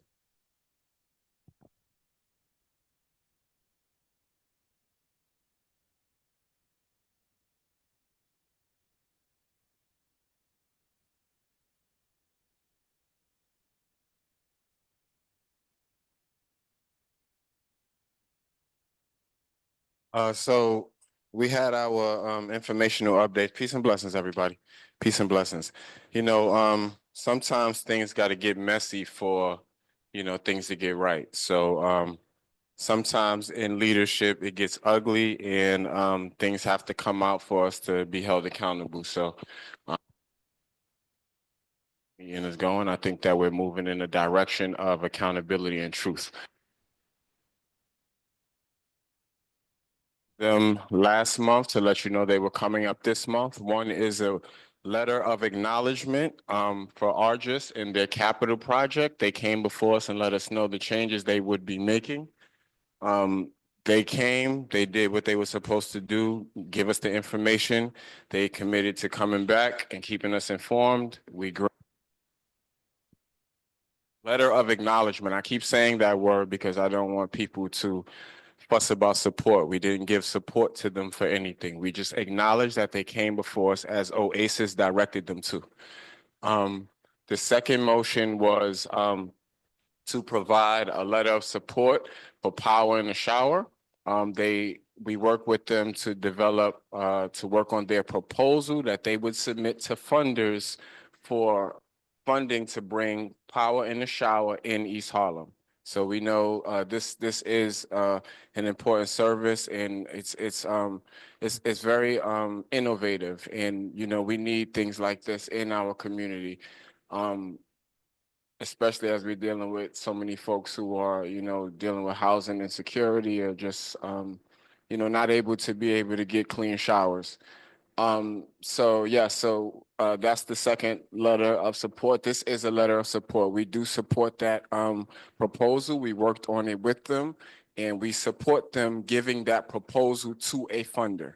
Just to be clear on what we voted on, so no one is unclear. And I move to. So there are two motions from the Human Services Committee, which is number 17, a motion to provide a letter of acknowledgement for the rehabilitation of the residential building for Argus Community Inc. It was made by Rosa Diaz, seconded by Marcel Bondima, and passed unanimously. And this is a main motion, so I'll entertain this is number 17. We can pass. And then number 18, hold on. Number 18 was to provide a letter of support for Power in the Shower Inc., which was made by Marcel Bondima and seconded by Valerie Ponti and passed unanimously. Now you.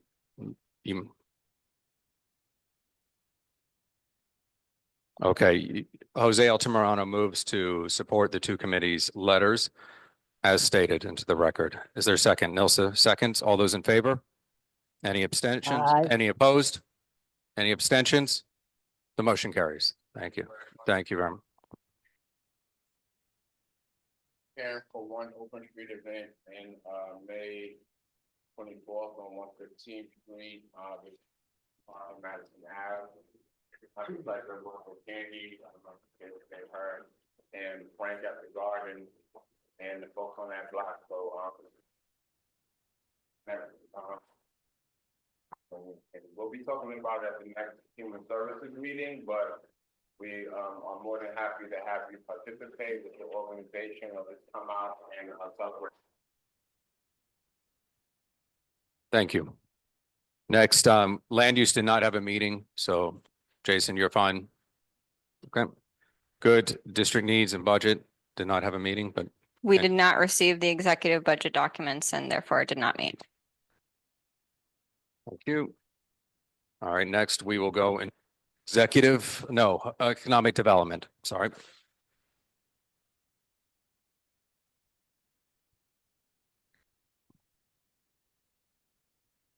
Xavier may have cooties.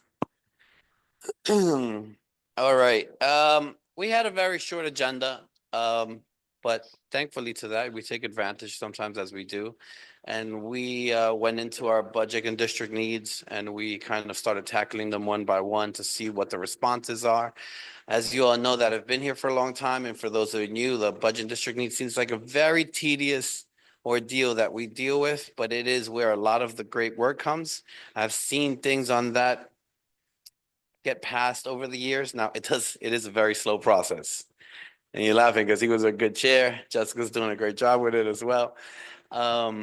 But it is effective. It's a great tool for the community. This is where a lot of the great work for the community does. So we have to take advantage. As you all know, I was chair of public safety for too long. And now I'm familiarizing myself with ECHO. It's very different. The needs are different. Who we deal with in the city is different.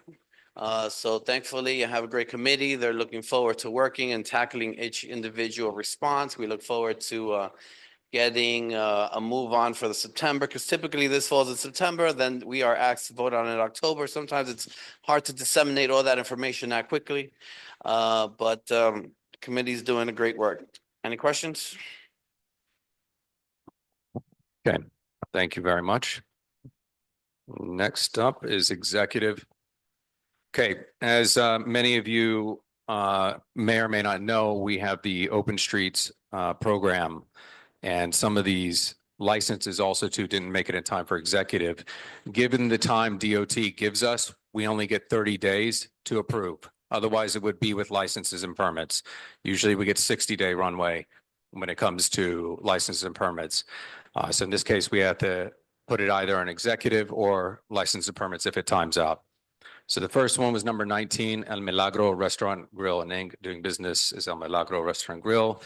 There was a motion made to deny by Adam Briham and second by Jose Altamirano and approved unanimously. And remind me again, they. Correct. Okay. So you had Santillan Corp. Doing business as La Cocina de Mama. And that was a motion to ratify the committee's recommendation to approve by Jose Altamirano, seconded by Michelle Wilshire Clement, approved unanimously. Number 21 was El Paso Restaurant Group doing business as El Paso Taqueria, new application for a roadway cafe license for a restaurant located 64 East 97th. There was a motion to approve by Jose Altamirano, seconded by Michelle Wilshire Clement, and approved unanimously. Number 22 is Vidal NYC LLC doing business at Santiago's Beer Garden. And it was a motion to approve by Jose Altamirano, seconded by Michelle Wilshire Clement, and approved unanimously. Number 23 was East Harlem Bottling Co. doing business as East Harlem Bottling Company. A motion to approve by Jose Altamirano, seconded by Michelle Wilshire Clement, and approved unanimously. And 24 is 24. We will then hold it right there. I will entertain, approve the committee's recommendations. Adem? All right, Adem moves. Yes, I'm going to read that. Thank you very much, Rosa. Adem moves to support bundle items 19, 20, 21, 22, and 23, and the committee's recommendations. There's a second. Vinny, second. All those in favor? Any opposed? Any abstentions? The motion carries. Number 24, a vote on a recommendation proposed Tang Wing for Modern and Contemporary Art Project at the Metropolitan Museum of Art. This would have gone to land use and then full board. Land use didn't have their meeting, so we had it. And so there's a motion to approve by Adem Brihas, seconded by Jose Altamirano, and approved unanimous.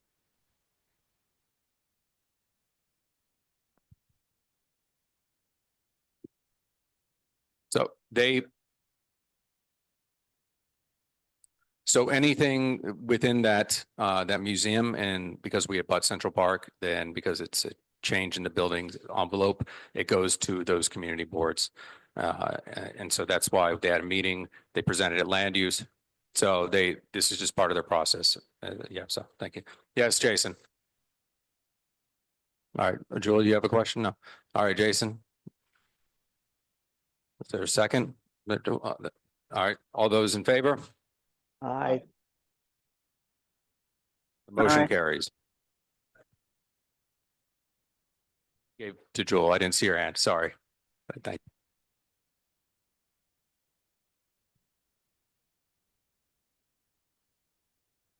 you. Let me get that to that, okay? And then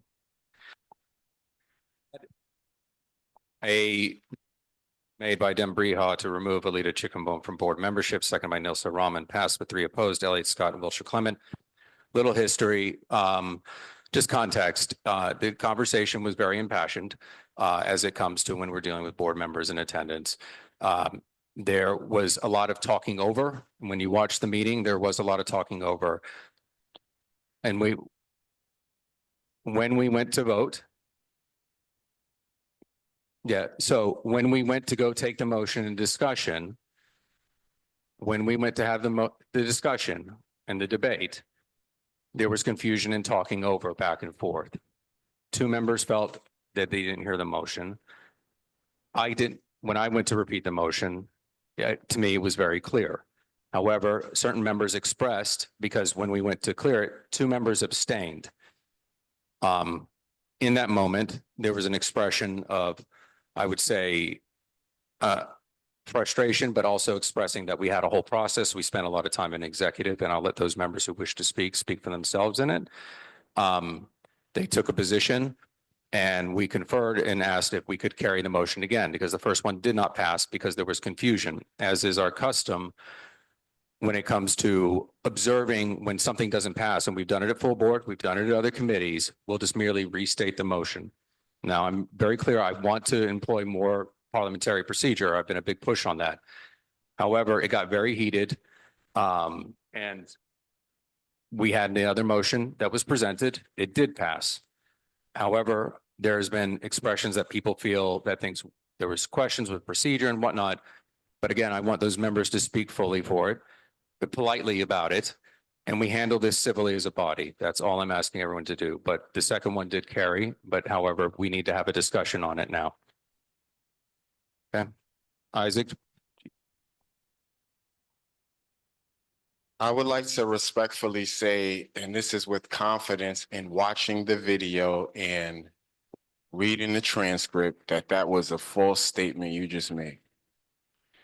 I am making this statement. This is my preface to the motion. I am making this statement to clarify to the full body my personal concerns regarding the process and leadership that took place during the April 18th, 2025 Executive Committee meeting, specifically regarding the motion to remove a newly appointed board member for attendance issues. I share this in the spirit of improving how we function as a board, not to target anyone personally. After reviewing the meeting recording and researching parliamentary procedure, particularly Robert's Rules of Order, which our board references, I am raising the following concerns. A vote was taken and did not pass. It was said on the floor, the motion did not pass. That is on the record. A minute or two later, the same exact motion was reintroduced and voted on again without following the proper procedure to reconsider a motion. Under parliamentary procedures, a failed vote cannot simply be repeated unless specifically steps are taken. And those steps are that a member moves to reconsider the motion, which must be made by someone who voted on the prevailing side, and the chair allows that motion, or someone makes a new motion to amend or replace the original one.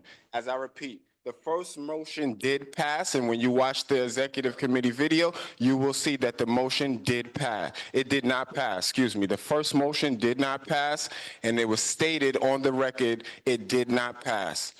To provide more context, the second vote occurred after a board member stated that if anyone abstained again, they would leave the meeting. The motion was also made by the same board member. Although some later claimed that they did not feel pressured, some people did change their vote. This makes me believe that the comment itself created an environment where members were discouraged from exercising their right to abstain.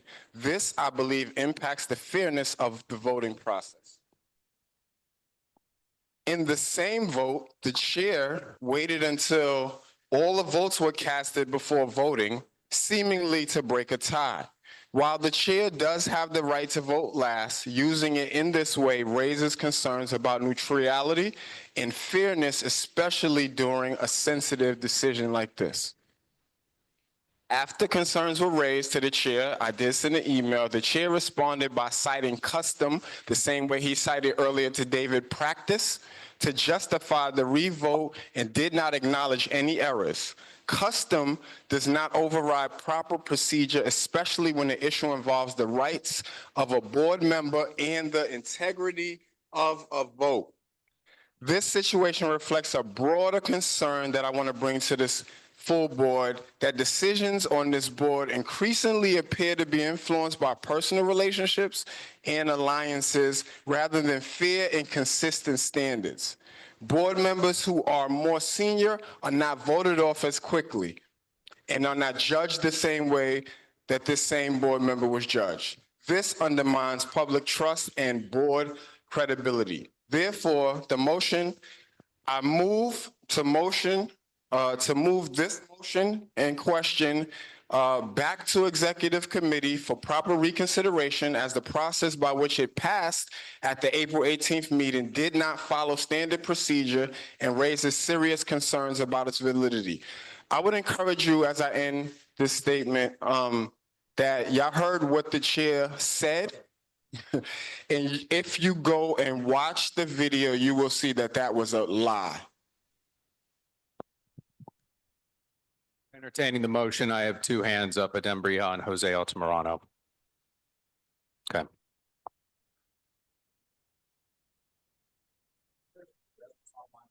You can raise to go after us. Hello, thank you. As the full board knows, the executive committee for maybe a year and a half probably more. Since COVID, since we were removed from being virtual, has been working with attendance. When we first came back from COVID, it is a significant issue. We were very used to being online. And it's very difficult to now come back and do the dedicated work that we do. Obviously, to our personal preference, otherwise, right? This committee has brought in everyone who had attendance issues, even members that have been very long-standing, as it was stated. At executive, I disagree completely with Isaac's statement. Well, I disagree with some of it.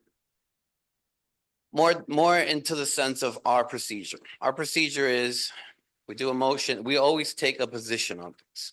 There was a motion, it failed. There was another motion in place, it passed.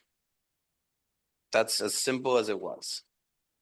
During these motions, there was something mentioned by a board member, and there was a big ordeal after that, but you guys can watch the executive. It was clarified by the two individuals that had abstained the first time, had they felt pressured or the word bullied or whatever else it was. And they said no. Obviously, it is hard to remove someone from the board.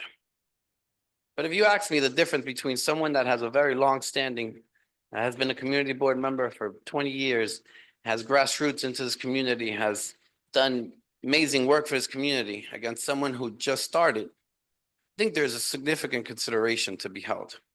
And I think that's just common sense.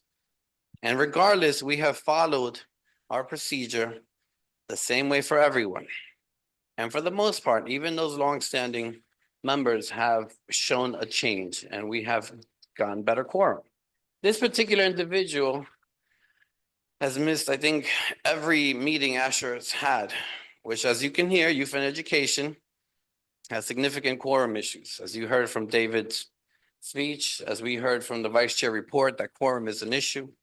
So we're gonna have to decide, because Angel's gonna blow his mind, because at that meeting, he stated, what are we gonna do? Because otherwise we shouldn't have these conversations. This individual has significant absences in full board and committees. I don't think it was taken unnecessarily. I think this person has unique information. We had a conversation about her being a public member to Human Services, where they have she has certain information. But in terms of how it's making it seem like we did something outrageous, I disagree with that. I think we've been doing that. I think a lot of you, I've been on the cusp of it myself, but a lot of you here present have been brought in and had this conversation in front of executive for attendance. Unless, am I mistaken? So I don't think this needs to be tabled. I think this person was very clear. We understand her situation, but she's unable to continue giving us the attendance that we require. And we're going to be told that we don't know. When you join this board, first of all, the borough president tells you what you need to do. You need to be on 2 committees. Angel says that he indoctrinates every new member. They're told specifically what their responsibilities are. So, none of us are paid here. We do the work for the community, but we do need to have the quorum. Without quorum, I myself and Echo Dev, January we canceled because we weren't going to have quorum. And then February, we had 2 people there. And I feel Asher's pain, because we had to tell these people to go home. We had to tell them to go home. It was embarrassing. We had to make them come back the following month, and we barely made quorum the following month. And that is a concern. So we're gonna have to decide, because if we have issues when someone does not make quorum, you guys tell me what it is. Like, we can't be in between. Rosa, or Adem, and then Rosa. Yeah, I go in order to allow everyone to speak. Do not worry, you will get the opportunity. So I know that Adem, Rosa, Anne Marie.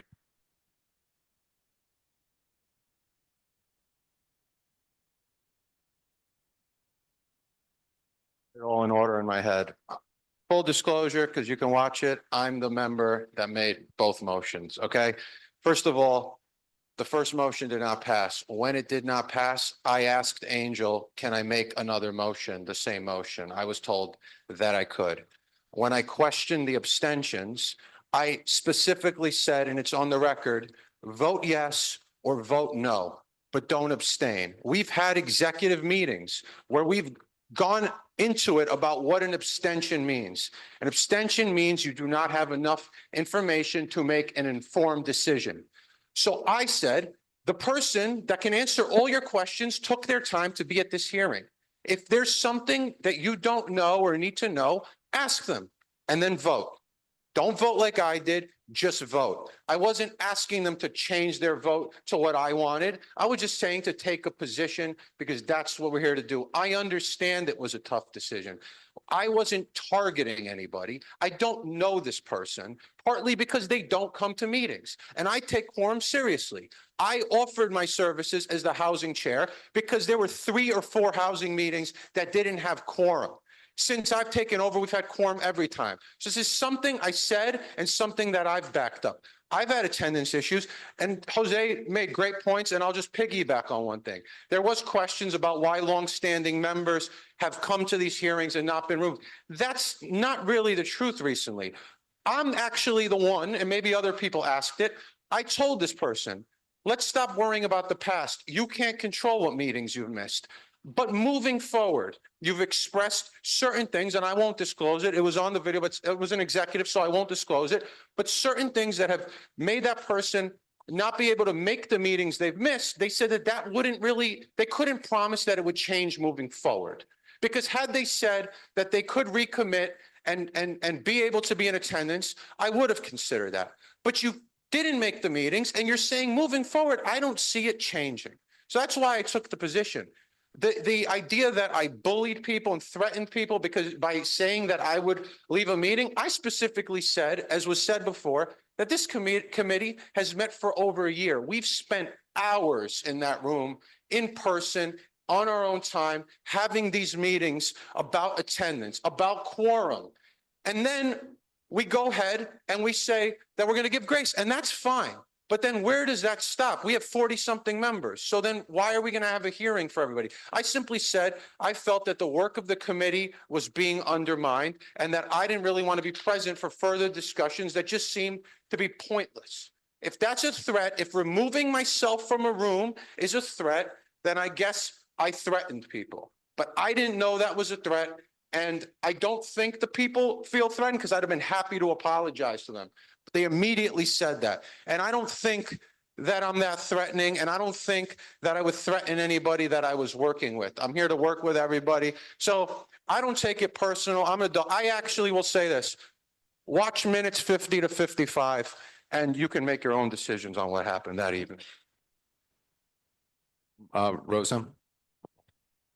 Yes, thank. Actually. Hello. Actually, don't forget. Thank you, Adam. I wanna say to you and to everyone that wants.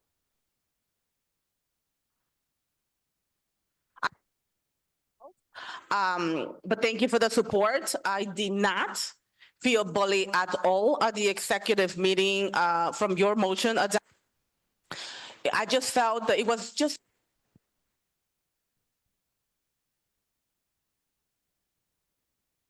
Can't hear you. One's time, especially because I love my community. And for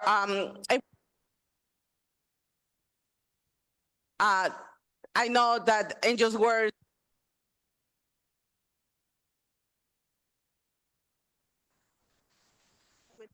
work in person. As you know, Alida is a great person. I love the work that she does, which keeps her busy. We did have a very long discussion as to like, are you gonna be able to attend full board? Are you gonna be able to attend environment open space? Because she has been on my committee and she was able to make it once with her 2. So it's very sad because I'm a mother of 3 and I know that is very difficult. My child has been in the asthma center all the time and I'm still here. So, she's not able to meet the and she's not gonna be able to come to the committee meetings. So please, please, please don't speak on my behalf. Okay, thank you very much. Anne Marie, you wanted to say something, and then I said Asher, Jessica, Morris, and then Isaac, if there are no others. David. To Isaac last.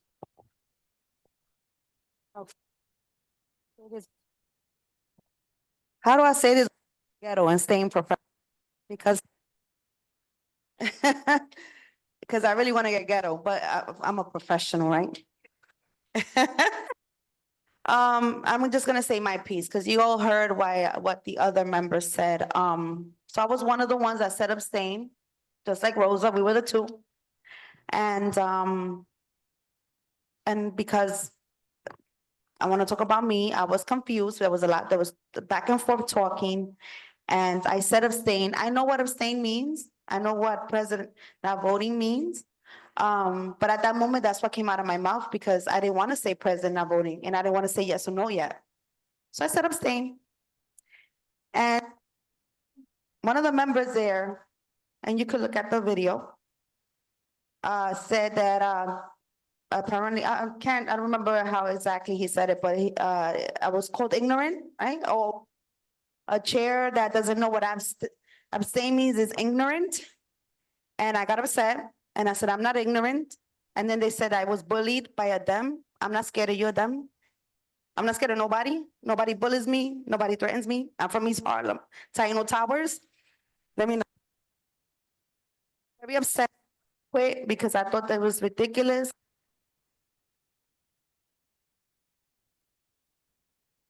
Hello, hello. I work hard every day. I work for this community. I do this because I love this community very much. And I was very frustrated when I was called ignorant. But then they said ignorant means lack of knowledge, but I think that's also another disrespect because I don't lack knowledge.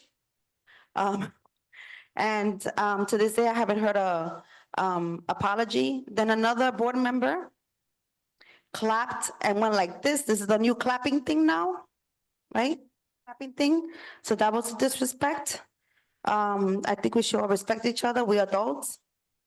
And the second time around, I did say, I think what I said, no, yes. It's been more than a week already, I don't remember. Off the board, because once it was said again, I was clear enough to say what I said. Adem, you did not bully me, okay? You did not threaten me. But I feel your frustration. You wanted to leave because why, it's like going back. And we're tired of this. If we're here, we have children, we have families, we have jobs, we have a lot of things going on. That day I'd had 3 weeks worth of a headache on the right side of my head and my right side of my head was numbed. I wanted to get out of there, and I wanted to follow you, right? But then I just, I'm sorry, it just went crazy. So I just want to say, I feel that a couple of people in this board have an agenda against you. And I think we got caught up on that. And yeah, I don't know. I respect everybody here. I've known some of you guys personally because I've worked with you guys in the past. And those that I know for been in this board, I know you and I respect you. I don't think I've ever just. Thank you. Thank you. And let's try. It's on this subject that we're discussing, please, just on that. Morrison. Sorry, let me get Asher go and then Jessica Morris.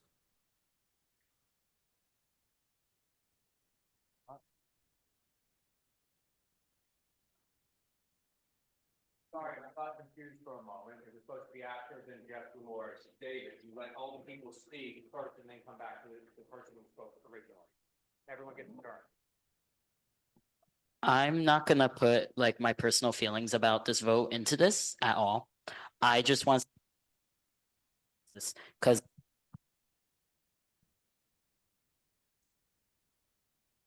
This one's but the committee I have been entrusted to lead keeps getting mentioned as a major topic within the discussion of the removal of this person. I have my own personal views on it. I will say that. However, I will agree, just because there's so much confusion, I will ask that we could table this to the next executive.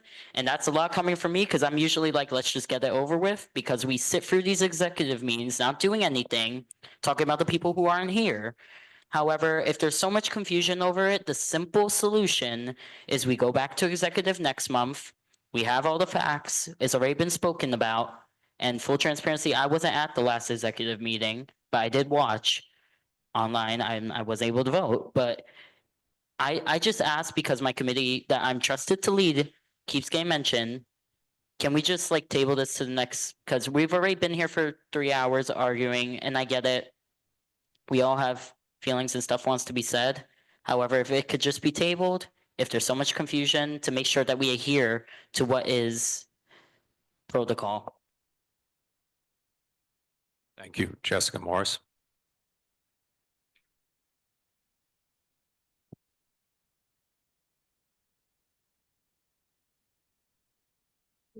So, a tone and how we speak to each other is so important.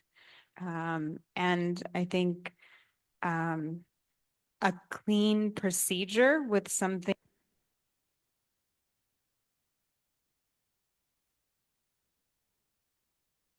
Can't hear you. Thanks, Nilsa. A clean procedure. We can't hear you. Hear me now? Okay. Get another microphone.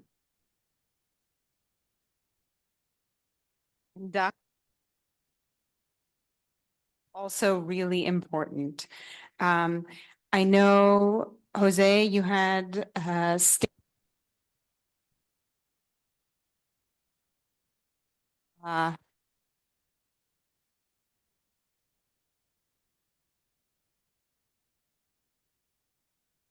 we have to make a decision, and sometimes it.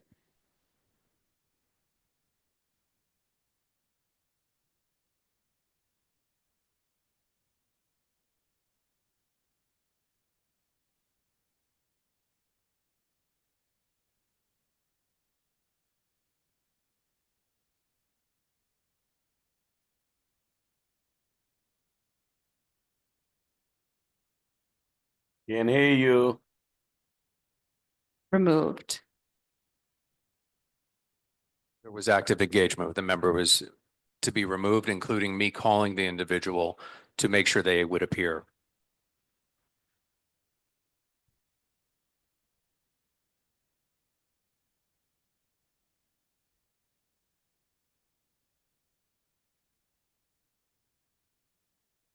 We need the vendor to fix the microphone.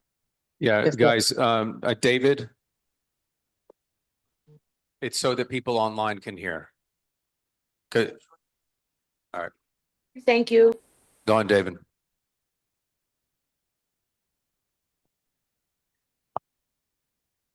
So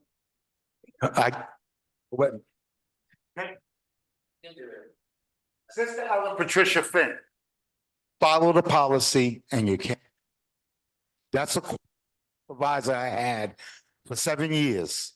Stick to the policy and you can't go wrong.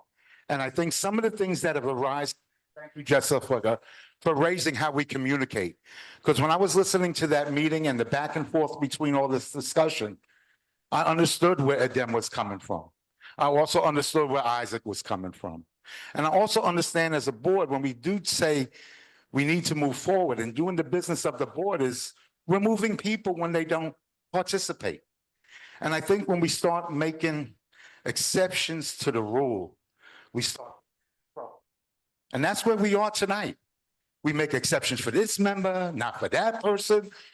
There's a policy. There's regulations that we all are accountable to, that we all learn from Angel, or I learned from George, that this is the process. And Robert's Rules of Orders is a process by which we follow. You know, it's really interesting. We're in a place right now where the laws are being challenged. The laws are being challenged and people are not following the rules.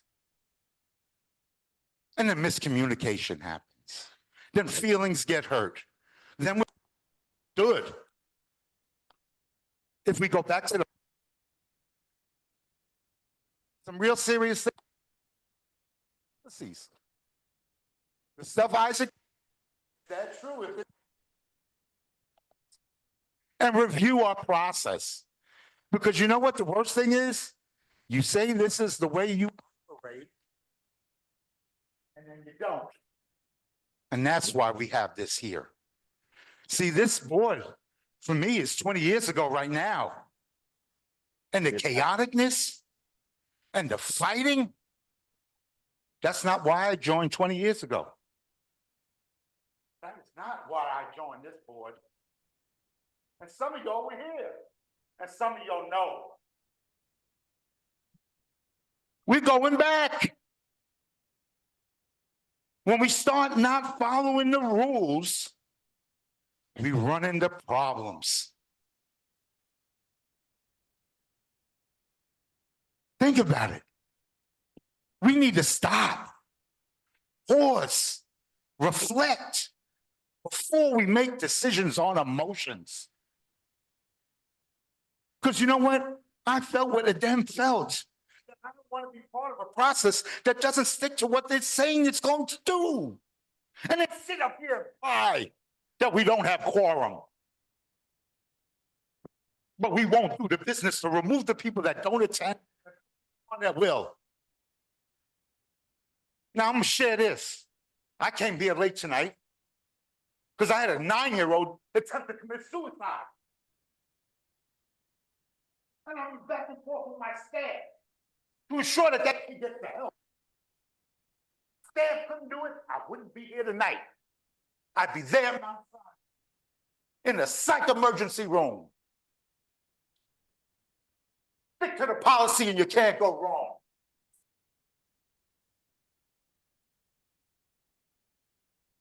I don't disrespect. I know, we all disrespecting you. Okay, David comes, Isaac, and then Jason Wu.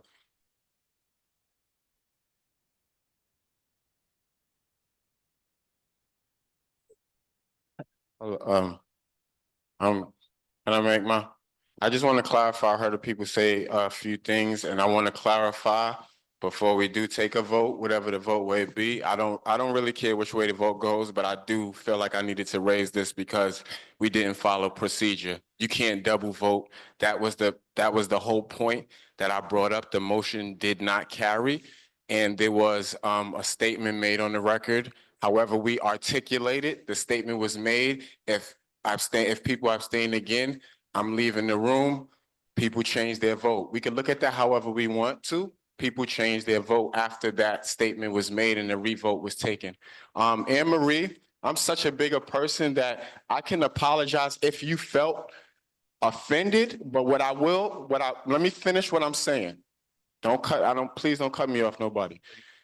I will apologize if my words, and this is why I used a different set of words, if they came across offensive. I will be very clear. Also, I'll say that, we went in an executive session, Rosa, and you just said some things that were commented in executive session. We're in executive session, so people's business is not made public. So check that, please, when you just start talking, because you just told people's business on the record that was told in executive session. What was stated in executive session, I can summarize it in somewhat as this board member's ignorance. When 2 of the chairs said that they did not know they were not clear about what it meant to abstain, whether they had a hard day, a short day, whatever. When they expressed that, I said, and this is all I'm not going to remix nothing that happened because I want y'all to go back and look at it. I said, I find it very interesting that we can entertain the ignorance of the chairs and not the ignorance of our new board members. That was the statement I made. They made the comment about ignorant, the word ignorance, irregardless of the point I was making.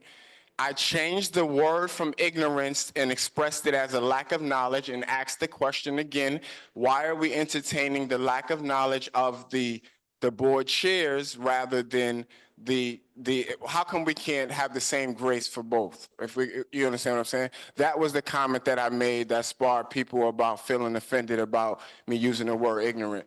The point that is being made, again, I apologize if the word wasn't the best word to use, but I don't apologize for the point that I was making. And the point that I was making is you can't chair a committee and tell me you don't know what it means to abstain from a vote, because then you can't even inform your committee members about a vote when you take a vote. Whether you had a hard day, you were confused, all of those things, none of those things matter if you are in leadership. And I don't even think that's the issue of the chair.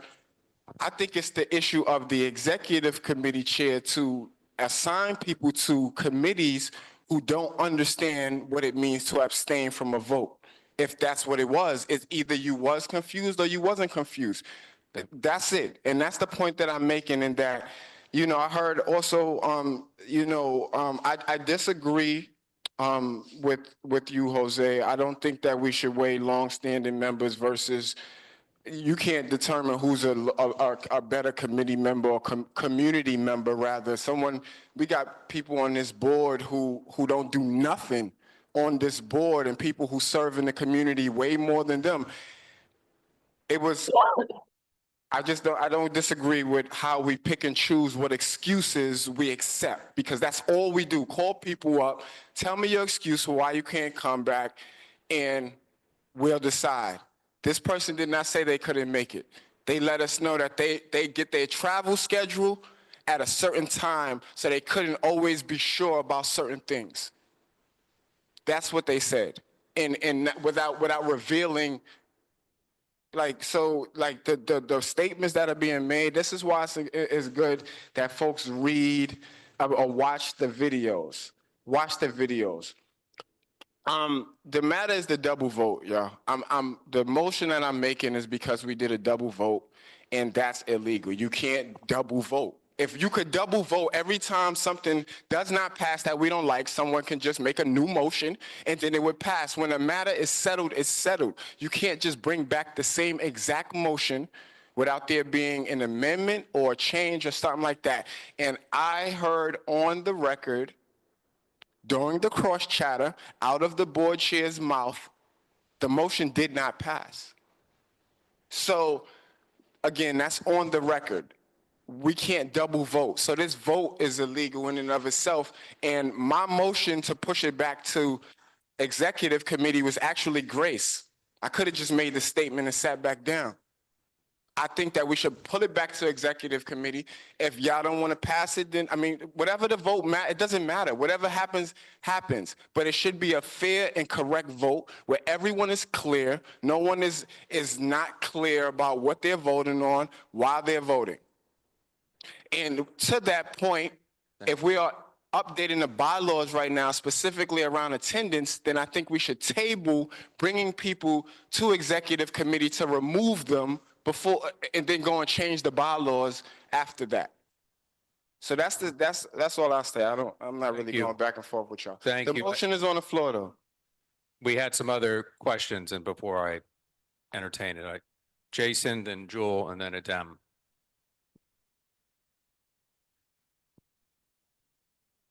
Is there a time sensitivity to this? And I'm asking in relation to the appointments for the community board. Do we want to think about the sequencing of this? And if we delay, is this going to then create a vacancy that's going to take longer to fill?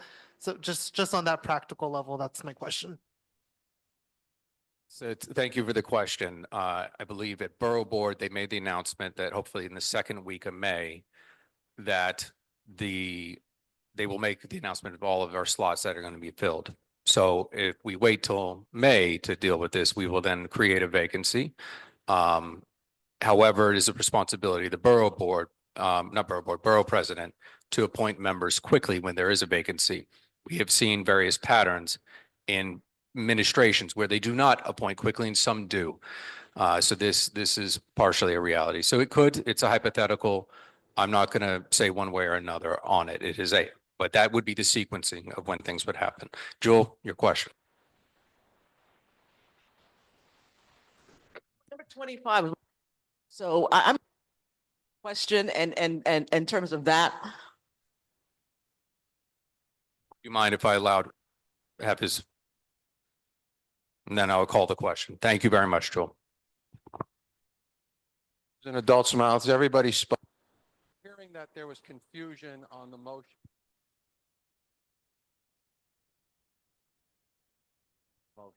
And the second motion.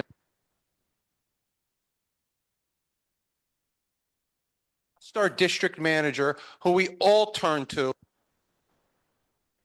make this motion again, and I was told I could. And I'll say one other thing. There's been multiple times now tonight that I've said that I was threatening people or bullying people, despite the fact that those people said that I didn't. And I've heard a lot of passionate talk tonight, and I don't think anyone here was bullying anyone or threatening everybody. I guess my question is, why, when I'm speaking passionately and saying that I'm going to get up because I'm frustrated and walk out, that's a threat. But when other people speak passionately, it's speaking passionately.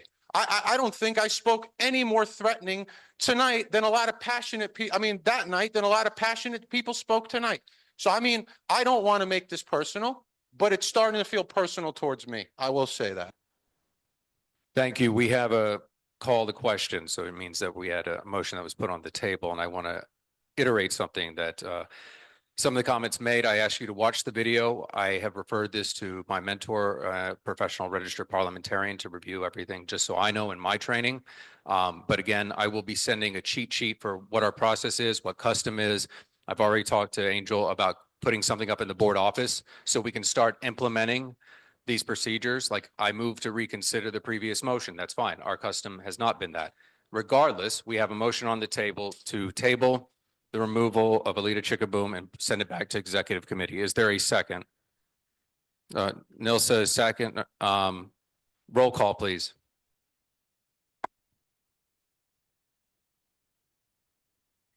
Jose Altamirano. Marcel Bondima. Present. Yes or no, you vote. Oh, yes. You said roll call, Xavier. I know, but this is why we say stay engaged and present. Oh, I'm engaged. I'm listening. I restated the motion. I'm going to state it again. Board members, this is what happened at the board meeting with the first vote, which is people were talking over. There was not, people were confused. Hey, guys. She didn't hear it, and that's I've been okay. So listening. you, as a member, Thank you. you have the right to ask, please, Chair, restate the motion. The secretary will hand it back. I'll restate the motion. We had a motion to table and send back to committee, executive committee, the removal of Alita Chickaboom. It was made by Isaac Scott, seconded by Nilsa Arama. By Nilsa, yes. Who was that? Anyone? Okay. All right, Rosa, please pick up where you left off. Marcel Bondima. Yes. Aden Brija. Kenneth Crouch. Carlos Diaz. Don't send it back. She said no turning back. Don't send it back to committee. So it's no. Rosa Diaz, no. Jessica Elliott. Judith Ferraro. Arnice Foster Hernandez. Arnice Foster Hernandez. Left early, okay. David Giordano. John Green, not here. Aye. Pascal Hanu. Wanda Hopkins. I am here. No. John Green, what is your vote? Aye. Pascal Hanu, I'm sorry. Thank you. Wanda Hopkins. No. Thank you. Christina Johnson. Jewel Jones. Sage Mason. Malik McCullough. Jennifer Meyer, Jessica Morris, Neil Sawarama, Beverly Pavon,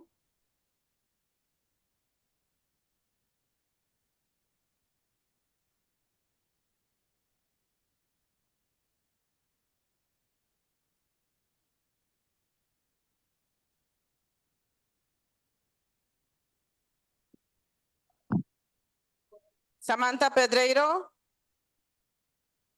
not here, Valerie Ponti, Asha Rodriguez, Dawn Sanders, Yes. Xavier Santiago, Isaac Scott, Russell Schuler,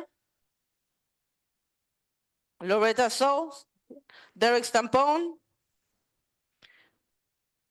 Alida is obviously not here, Vincent Torres, Anne-Marie Vasquez,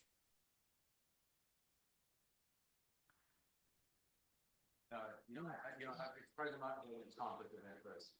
So it's yes, no, or abstain. it's okay, yes, no. Wu,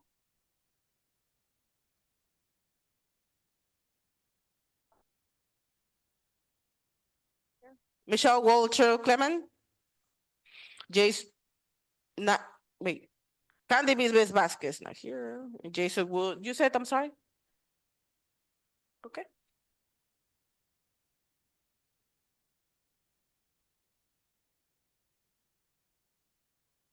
Your vote? No. Anne Marie, you wanted to clarify your vote? Go ahead. What is, huh? Yes to send back to committee? It is the motion again to restate was to table it here and send it back to executive for next month.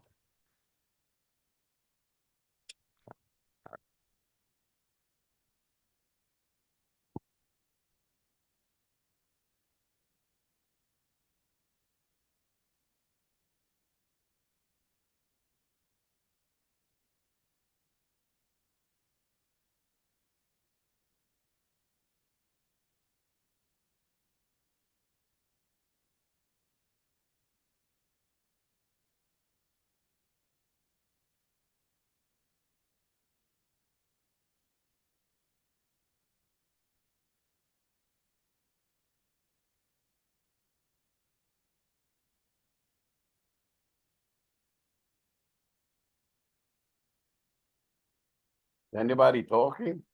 We dealt with it exactly. Yeah, we There were can't hear. 11 no's, 17 yeses and 2 abstentions. So it was 13-17. Thank you. Next order of business, Said, is it it was going back not to in your, committee or is not? I didn't hear anything. it's going back to executive committee. Order of Thank you for business that. that was sent out this morning, not this morning, this afternoon, as a revision to the agenda, included the environment, open space and parks note, which dealt with the letter of support for Civitas for East River Esplanade funding. Motion was made by Scott, second by Michelle Wilcher Clement. This is to renovate the East River Esplanade gap from 107th through East 117th Streets. This gap has no funding commitments or no renovations scheduled. Learn more about it, civitasnyc.org at the Esplanade. Yes. All right, Jewel Jones moves to support the committee's recommendation. This is a main motion, and so I can just call. All those in favor? Any opposed? Any abstentions? The motion carries. Public safety. No, but it's a main motion, so it doesn't. Next, we have public safety and transportation. Michelle.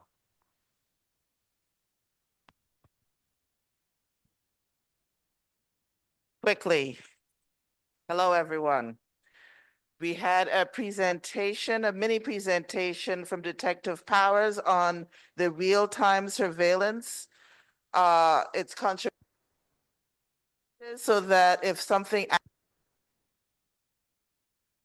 there's a real-time video that police officers can see right away and can use that as discovery.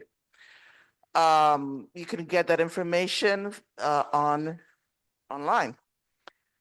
We continued our discussions with the East 116th corridor with Jose Altamirano as getting some information from different businesses, and we will have more information from businesses the following month. And we are inviting, if you know of anyone that would like to contribute to the redesign or not redesign of the 116th Street corridor, to please come to Public Safety and Transportation in the following month. God bless you. We did a further discussion on the Third Avenue redesign, and we have a motion, which is number 26, and I will read it now. Jose Altamirano made a motion to support the proposed Third Avenue redesign under protest due to the DOT's lack of transparency in this process by failing to provide a complete block-by-block redesign draft as they had in the past, including an additional request to turn Third Avenue between 127th and 128th Street into a two-way street to alleviate traffic. The motion was seconded by Carlos Diaz and passed with one opposed. Questions? Go ahead.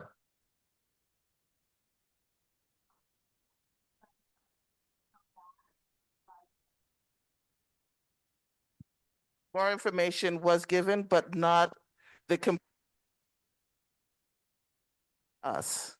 But we know that we had another mini meeting and we discussed our points of concerns, and they are listening, but we want them to listen more because there's a lot of stuff on Third Avenue, a lot of first responders. There's a lot of information to be continued.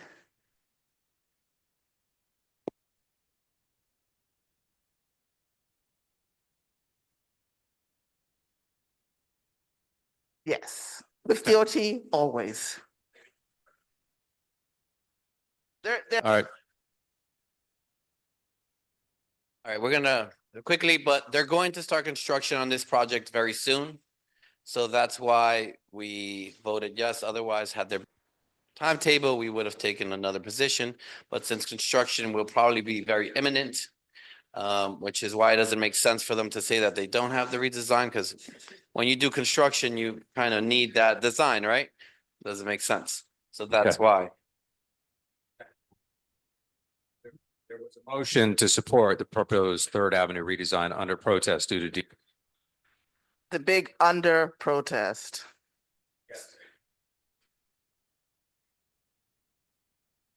motion made by Sage Mason. It's the main motion. So favor?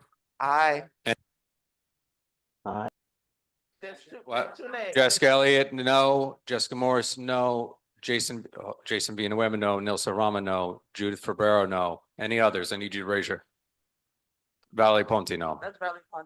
Yeah, okay. Only 7. Any abstentions? Jewel Jones abstains. Yes, you may abstain. Isaac's. Just hold on. The motion carries. Yes, you may go.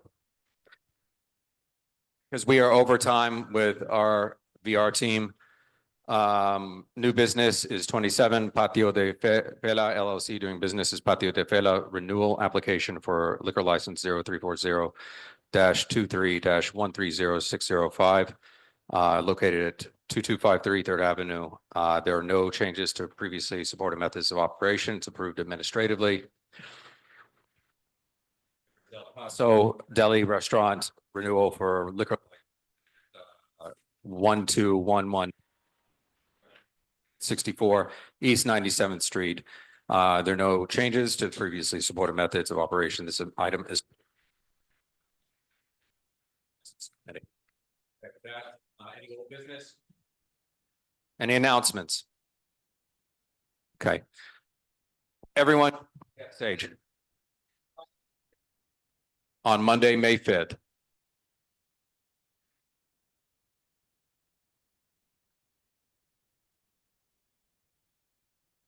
Everyone this evening, I'm going to be sending out an email to everyone. I want us to employ more Robert's Rules of Order and also address how we deal what was observed tonight, lesson to be learned for all of us. And frankly, I think it is important for us, if we are to move forward together collaboratively, that what I send out, we take under deep consideration, because I really care about moving us forward properly. So with that, we'll now have. Please listen for your names. Jose Altamirano. Thank you. Marcel Bondima. Marcel Here. Bondima. Here. Thank you. Adem Brija. Kenneth Crouch. Absent Carlos Diaz. Present. Oh, didn't get- Rosa Diaz is myself, Jessica Elliott, Judith Febraro. Thank you. Arnise Foster Hernandez. David Giordano. Thank you. John Green. Here. Thank you. Pascal Hanu. Wanda Hopkins. Wanda Hopkins. Absent Christina Johnson. Thank you. Jewel Jones. Hopkins is Sage here. Mason. Malik McCulloch. Jennifer Meyer. Jessica Morris. Nilsa Orama. Beverly Pabon. Samantha Pedreiro, absent. Valerie Ponti. Valerie Ponti. Thank you. Asha Hopkins is Rodriguez. here. Dawn Sanders.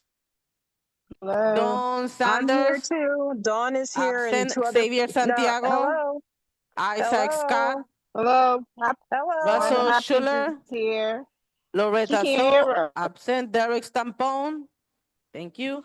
Alida is absent. Vincent Torres. She can't hear her. Amarie I don't know if Vasquez. she can hear us or she's Thank just you. not Jason listening. Villanueva. Vasquez, excuse. Kerr, absent. Michelle Wilcher Clement. You. You have a number of Yeah, I got you. present on the call. I understand that the studio's people couldn't fix the AV problems, but we are here. You need another AV person. Basically.